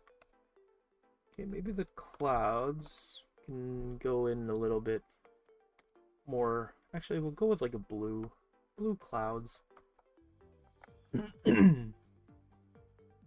So I cheated a little bit. Well, not cheated. I kind of broke my own rules my own rule that I told you guys, which is how when you're painting things, paint from forwards to backwards. But I took a look at the time, and when I started painting it, I realized like, oh, I do not have the time to actually do it the way that I usually go about painting things. So I'm like, okay, I'm not going to try to break up the different layers. I'm going to just try to like paint it all in one go, and we'll see how it goes.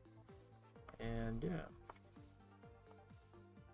I'm actually taking a little bit of some color cues from Luca, so I'm adding these like really big blue shapes there, and I'm trying to keep everything very loose and light and very kind of minimal.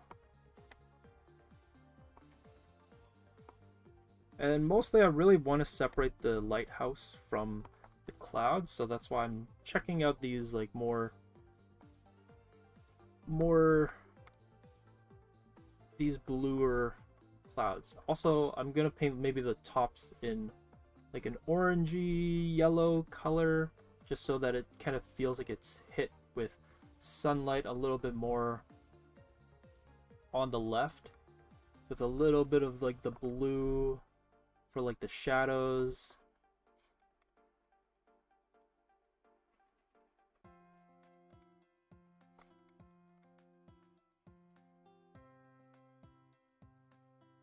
Trying to focus on like really big round shapes.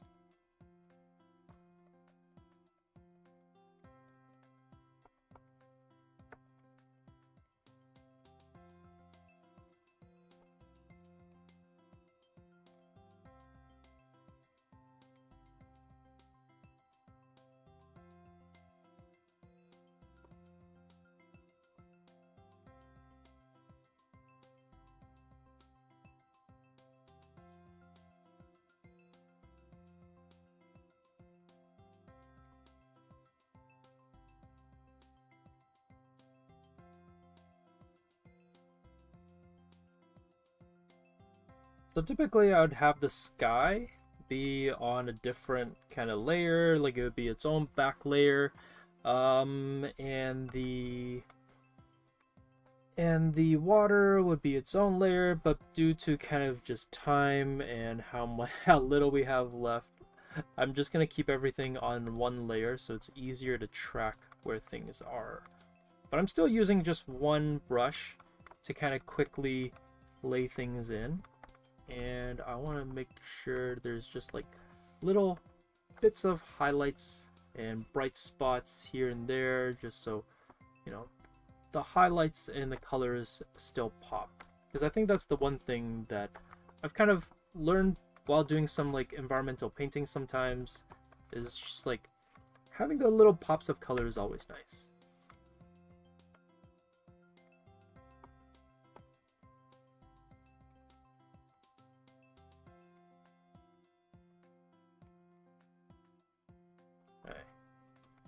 I think I want more kind of like friendly and like light colored, not light colored, but more kind of child storybook style. Kind of like what you see with like Toy Story and everything, where it's a little bit looser, a little bit more textural and everything.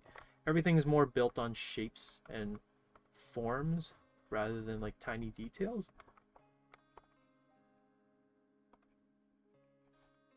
So hopefully this kind of comes across in the drawing.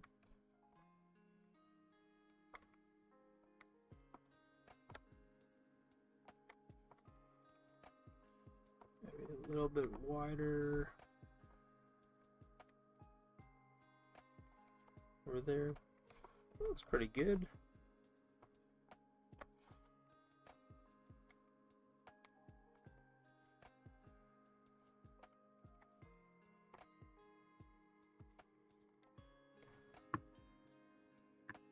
Yeah, I might need to add some contrast, and then that'll help.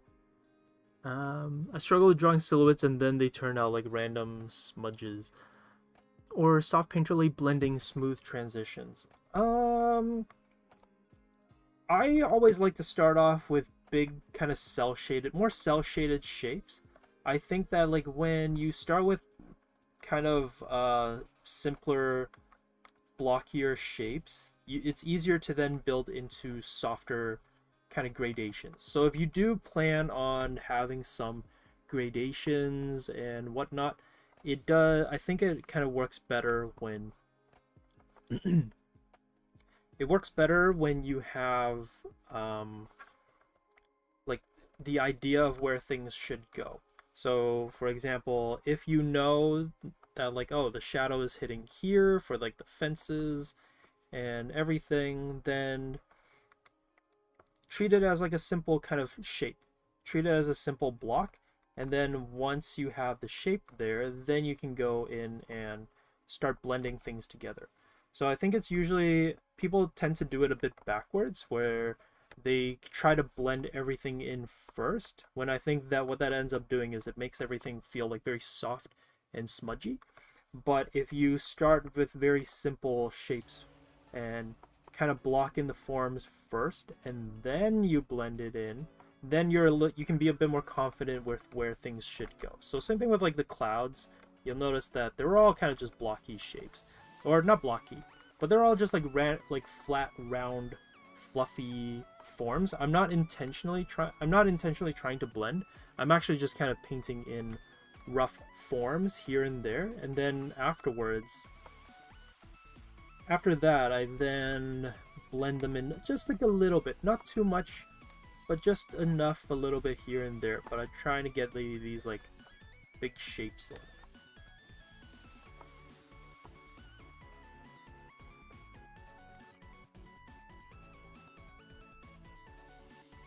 And it helps that I'm using like a smudge brush, or not a smudge brush, but I'm using a brush that has a lot of texture to it, so I can very kind of in a way easily create these like patches of textures to it.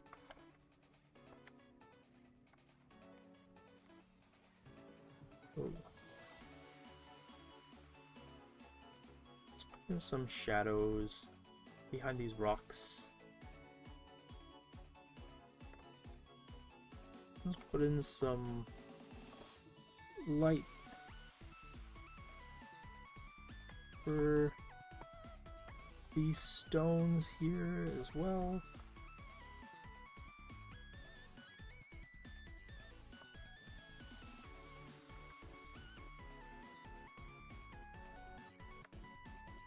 So if you want purple, quick trick is to actually not use purple, but to use red. Oh, which do I prefer? I kind of prefer using blocky shapes first, and then using... Yeah, I kind of prefer blocky shapes first, kind of like silhouetted shapes, and then I'll go in with blending afterwards. So this way I can kind of keep a sense of like an idea of where I want things to be. Because I think once I kind of block things in with blending, it's harder to kind of bring, I don't know, it get too carried away with like the shapes and get too carried away with the blending and the details of the blending. But if you start with kind of like simple shapes first and then you build the blocking in, I find that it's a little bit easier. And I think the other one thing that I've noticed about like sunlight, for example, is that it's very, very, if you want it to feel like it's bright, don't be shy about like the bright spots in areas. So I'm really leaning into having like the sand be near white, and then having the rocks, like the tops of the rocks, have like this white shape and form to it. And then the shadows can have like a mix of oranges and purples, so that it feels more like there are some shadows inside. And we can go even darker if we want to. But the thing is, this lighthouse is technically kind of at a distance, so we actually wouldn't see too much contrast with the lighthouse, or with the detail in the lighthouse. So I'm actually keeping it fairly like simple, really like straightforward.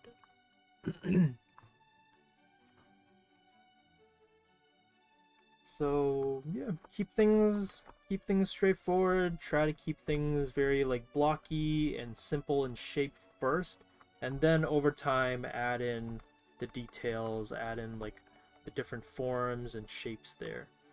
because if you go in immediately and you try to add in a lot of like details and blending and try to capture everything that's there, that's when you kind of lose a little bit of like the form and structure. So keep it straightforward, keep it very like easy going first, and then once you have it, like you know where things should go, then you go in and you add in the details. But in the beginning it should be very, very simple.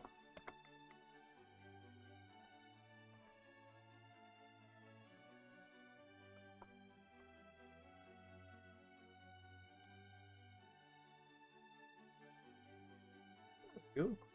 And then the blue, I think we're gonna add like a neon, not neon, cyan, right on maybe like the tips of it, the edges of it. Can maybe even have it be very bright. Again, just to simulate the sunlight.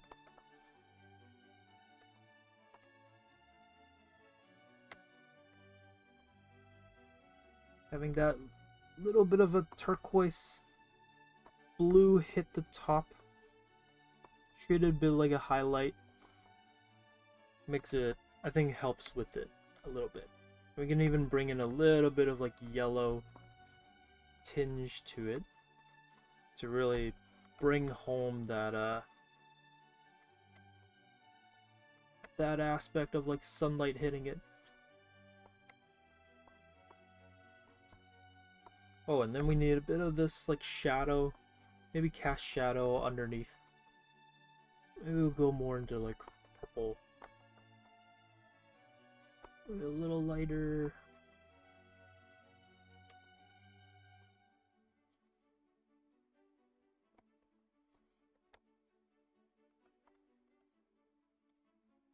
A little bit more. Ah, there we go. That's pretty good.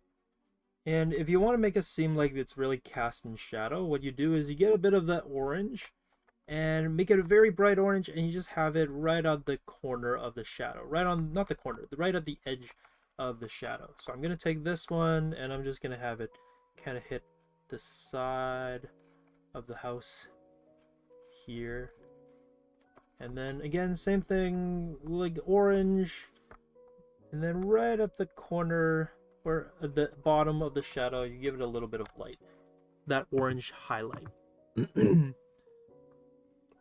Just have the thumbnail, because I get lost. Yeah, that's okay. I think having a thumbnail is like good enough. You get to play around with some colors, with some shapes.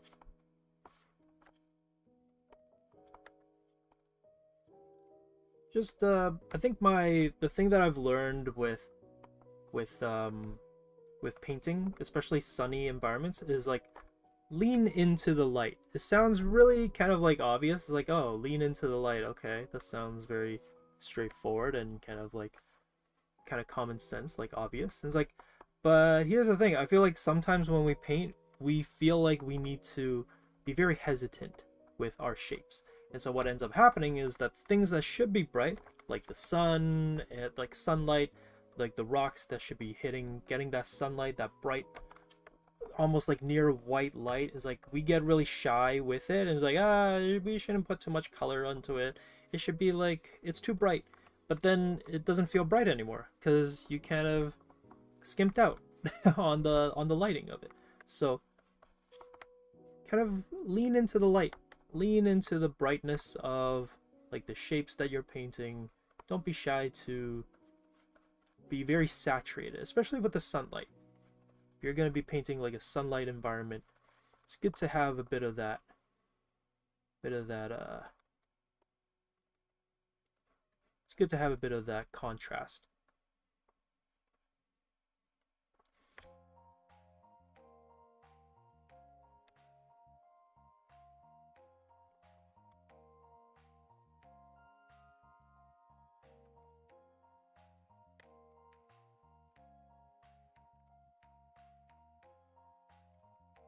And I'm like really leaning into like that blue, just because I think that blue is like really nice, and I want to make sure that that blue has like a nice pop of color. Line art is weighing. Oh, like the line weight itself? Maybe. I think sometimes with line art, so a few things that you guys can always practice when it comes to drawing is kind of practicing different things, practicing different subject matters. Sometimes drawing the same thing over and over again might not be the best, so changing things up every now and then is also good. Yeah.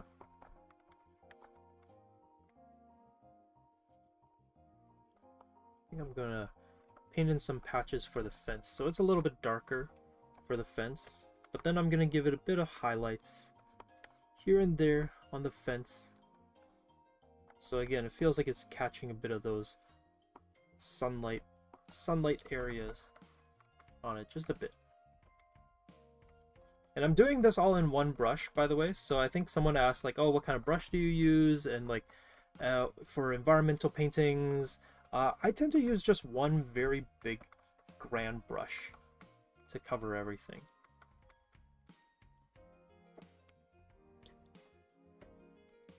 I think what can help easily with understanding how to do environmental paintings is to do studies. Start off with some like simple house studies. If you want to dabble into like painting ports, kind of like what we're doing here, I think what could like really help is to start off with what is it? Just painting studies of like lighthouses. Start with lighthouses, maybe start with I don't know, simple just like buildings or beaches or sandbanks, something like very straightforward. So no grand environment or grand like scope or anything like that. Keep it very tame, keep it very minimal, and the more minimal you have it, the better and more straightforward it'll be for you to understand how to capture the forms and the shapes.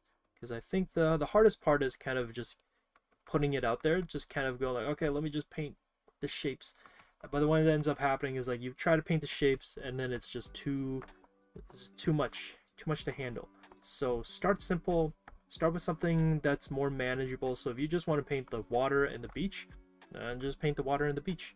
If you feel like you need to capture the environment with just I don't know, just the water or just the rocks, then just go for that. Go for something simple and manageable. And then you increase the difficulty bit by bit. So you don't immediately jump in and it's like, okay, now I'm gonna paint the most complex environment ever. It's like, no, don't don't do that. But start off with something more straightforward. I mean, don't start off with something more straightforward, like a lighthouse or a house, something that you can do really quickly.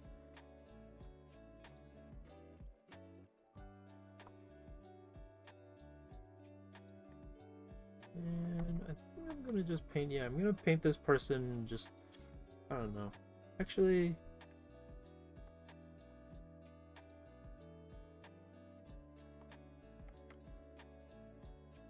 Yeah, we're going over time a little bit. But if you do it traditionally, but making plenty arts rough will be so much fun too. Yeah, I think like planning and figuring things out can equally be a lot of fun as well. What do you use if you do it traditionally? If I do like painting studies for environments, I tend to use watercolor. So I have like a really simple kind of just like straightforward watercolor kit, like a travel kit. So I kind of just use that for the most part.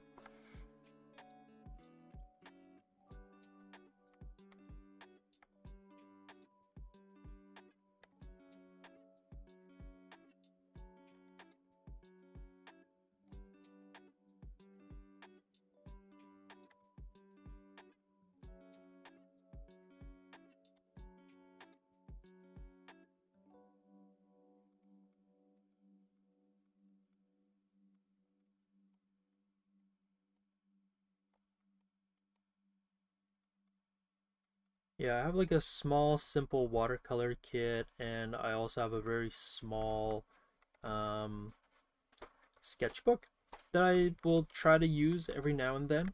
So that's kind of what I use to do studies in.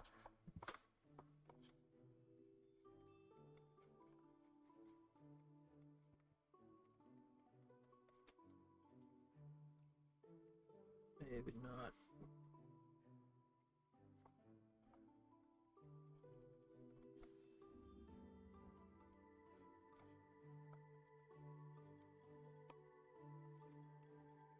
I think like small studies are just like really good too. It's just very, very quick. And if you use like a watercolor kit, I don't know what it is, but a small watercolor kit, I've found that I'm more willing to experiment with the colors. I'm more kind of looser with the things that I'm painting. And so I don't know. So if you find that watercolor is hard, I would encourage to get maybe like a simple watercolor kit, like at those travel size ones, and just paint like very simple, like things like this, where maybe like even something similar to along the lines of like my reference images. But don't paint the whole thing. Maybe like pick the house to paint. So don't paint like the whole environment or the scenery, but pick the pick like one building or one element. Maybe it's like the boat or something. Maybe that might help with just getting your foot wet with painting. Use pencils and paint markers. Maybe this is as a watercolor won't be so bad. You have one sketchbook.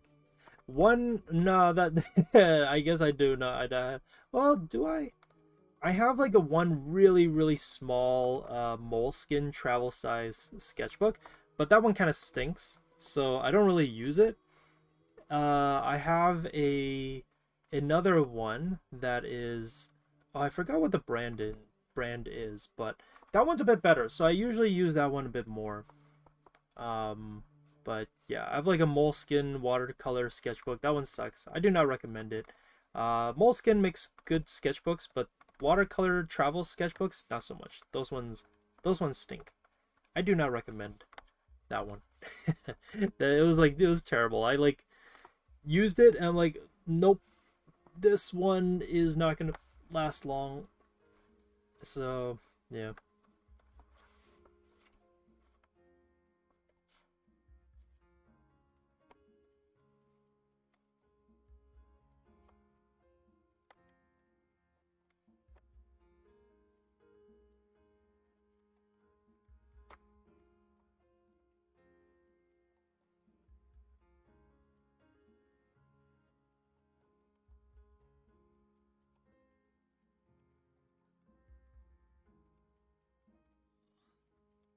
Trying to get this last like shadow in.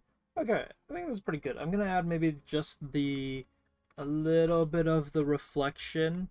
So with water, you always want to add just like a slight reflection in the water, and for reflections, it always goes vertical to the object. So it's not going to be slightly angled. It's not going to be like off in like a weird angle or kind of tilted, because I've seen that before where some people have painted reflections in the water where it's like slightly skewed. So try not to do that. Try to have it be like yeah, perfectly kind of parallel to the object that's there. So yeah, I'm just gonna paint in these sand banks just a little bit. And then we're going to add like the white foam for the water, or even just kind of little splatters of like just the bright highlights.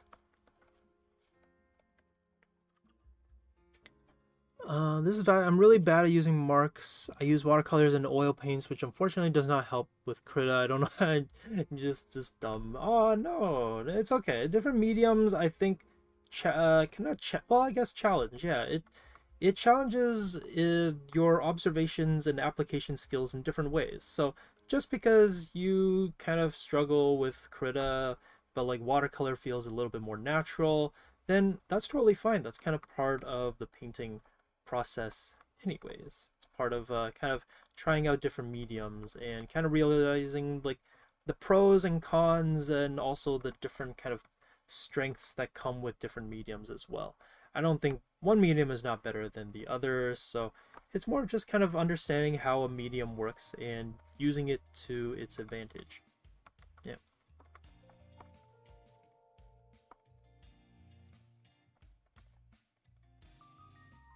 Okay, I think that's pretty good. Maybe I might leave it like here. I know that I have technically the clouds, so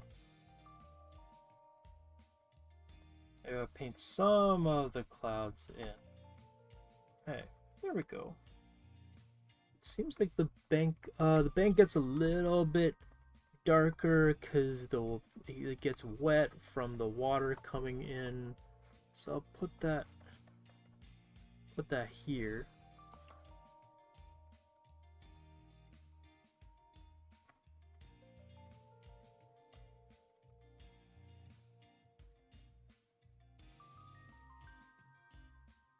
Alright, there. Like a simple kind of fun painting. I just got my first moleskin a few weeks ago. Personally, I think they're good, just not with the hype. Yeah, I think they are very much overhyped for what it is and how much it costs. I think they're good for sketching and whatnot. That's why I always recommend like the alternative to moleskin is talons. So if you guys want a sketchbook similar to moleskin, it's called talons. I'll type it into the chat in case you guys want to use it. Talons. Oops. Sorry, it's all caps, but it's like way cheaper. Okay. YouTube decided to autocorrect my thing. But yeah, it's called talons. It's like half the price, I want to say, as compared to moleskin. It's also maybe not as sturdy. The hardcover's not like super sturdy or hardy as moleskin, but the paper quality feels almost the same. So that's why I'm like, I feel like it's a good alternative to it. Okay, so I think we'll call it here for this kind of background sketch. So as you can see, we have kind of a background done, and hopefully you can kind of see how I grabbed everything from the first or from the references and combined it. Actually, give me a sec. I want to add one more thing to it. I just realized that I never made the sky a little bit brighter at the bottom, so I'm just gonna lightly make the sky brighter at the bottom right here. So I'm grabbing on a bit more like teal and turquoise for the bottom. And I'm just lightly painting it in. I think this will kind of help just maintain a bit of that like textured look that I kind of like in this. So yeah, this turned out not too bad. Pretty good. I think I'll maybe make the top part a little bit more ultramarine. Not necessarily dark. I'll make it more saturated maybe. Just like a little bit more saturated.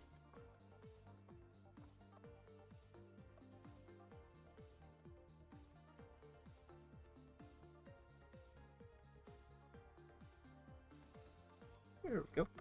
Nice. Okay, that feels much more complete. Okay. Yeah, I know, right? Yeah.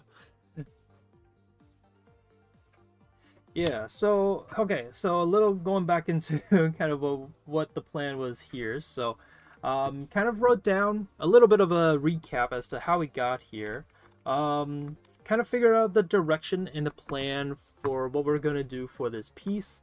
So wrote down kind of the direction and the genre, and then afterwards found some references to work off of.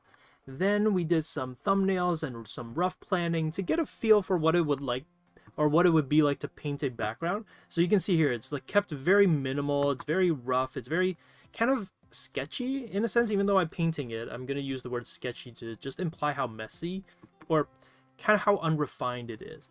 But really the goal is to get a feel for what it would be to paint a background like this type of scenery, also to get a feel for kind of the composition that I may want and how things work combined together. And so for the final version, I took a little bit of everything from these three, or maybe not like everything, but I took things that I liked from all three and put it into the final version. So for example, the lighthouse is probably like the biggest standout feature, so I definitely liked that. I put that there. I liked how there was like a side building port next, or not port, but like this house next to the lighthouse. But instead of drawing it like this, I made it more of like a house that's kind of sitting by the rocks. That's more inspired by, I think, like this stuff over here. So, and also a little bit of this one. So this one's probably like the biggest source of inspiration, but like you can see how I've deviated from the reference and kind of did my own thing over here. So like I really like the blues. I really liked kind of just these more brighter saturated colors. So I leaned more into those blue color schemes rather than the more orange houses and the red houses. So the only red that I wanted to keep was the lighthouse. But yeah, even like the water reflection, the way the colors, the intensity of the colors, kept it closer or like bumped it up more, because when I did it for the roughs, I realized that it looked a little bit too maybe drab or a little bit too kind of bland or kind of stormy looking. So I bumped up the saturation, bumped up the colors. If you want colors for your skies in a similar way, the bottom or the sky that's closer to the horizon is more of a cyan and turquoise kind of a color. And it's not fully all the way to the saturated side. As you can see on my color wheel, it's kind of in the middle. And then as I move up the color wheel, you'll notice that it goes from kind of the teal turquoise color and slides more into the ultramarine side, just like a little bit. And it also increases in saturation a little bit as well. So you can kind of see how I've adjusted it as I go up and down the sky color. Oh, well, thank you, French Bulldog. French Bulldogs are best for life, well, thank you. And then the clouds, I actually took a bit of inspiration from the Luca image. So here is where I kind of saw, is like, oh, they did these like big round shapes outlining the clouds. I kind of like that. So I took that and kind of painted in the shadows underneath the clouds here. And then everything else, so this is more from my experience from painting backgrounds. And what I've noticed is that when you want to paint, like especially like rocks, like orange rocks from the Grand Canyon or beaches, it is very easy to make them look too drab or a little bit too kind of bland looking. And the reason why, like I've been mentioning, is that you don't bump up the brightness enough. So if you end up keeping the rock colors very kind of unsaturated, it can feel very dry, feel very kind of just not that colorful or not that intense. So you want to really bump up the brightness, keep things mostly on the saturated side. So you'll notice that it's mostly hovering around here for the colors that I pick. And I very rarely pick the colors in the middle. So yeah, if it's a bit too kind of just boring, it's a bit too kind of bland looking, I guess that's what I mean by drab. Is that what it means, drab? I mean, now I'm gonna like checking out. Yeah, dull, lacking color, and uninteresting is the definition of drab.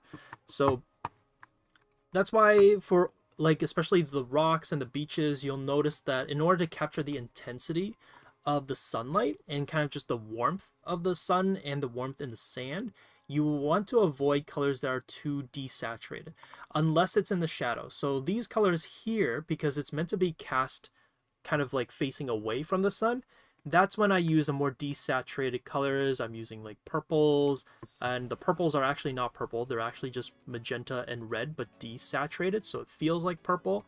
And the oranges are definitely much more desaturated and sit more in the middle. But you'll notice that the colors here are very bright, and the oranges stay in the saturated side of things to keep it very intense and very kind of warm. And same thing here too. You'll notice that most of the sand colors hover around this area of the colored triangle wheel, and it's not so much in the middle. So that's again how you maintain a bit of that colorfulness. And even for the house, maintained a lot of the blues, maintained a lot of the intensity of it, and the only parts of the house that get cast shadows, it's just the magenta with a little bit of like desaturation. But then remember, the edges of the shadow actually are outlined by a very lightly saturated line of orange around it to capture that nice punch of sunlight. Because sunlight shadow is interesting. It's not just a flat shadow. On the edges of shadows cast by the sunlight, especially if the sunlight is very intense, is usually actually outlined by a little bit of like a warmer color. So the shadow might feel very cool, but the outline of the shadow is actually warm. So it kind of makes it feel like there's an intensity to the shadows. But yeah, so this is kind of like a quick breakdown. Oh, and then one last thing, the reflection. Had to cast a little bit of that last finishing touch of the reflection of the lighthouse and a little bit of the purples from the clouds, but I didn't want to overpower the color of the water. So it's just lightly placed there, but the lighter value of the lighthouse is there. And usually the reflection in the water is going to be a little bit darker and not as saturated as the actual objects themselves. So the white of the lighthouse is over here, but you'll notice that the white of the reflection of the lighthouse in the water is a little bit, just a bit more desaturated and cooler, so it doesn't jump out as much. Yeah. Zoom out looks like that. Yeah, it's actually very, very flat. It's very kind of blocky and patchy. Actually, you know, looking at this, I want to give the red just a bit more punch of color right there, and then maybe just a bit of shadow right at the bottom.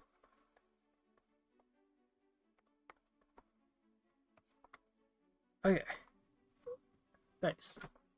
I like drab. Is drab a fancy word? I feel like drab is a very non-fancy word, but okay.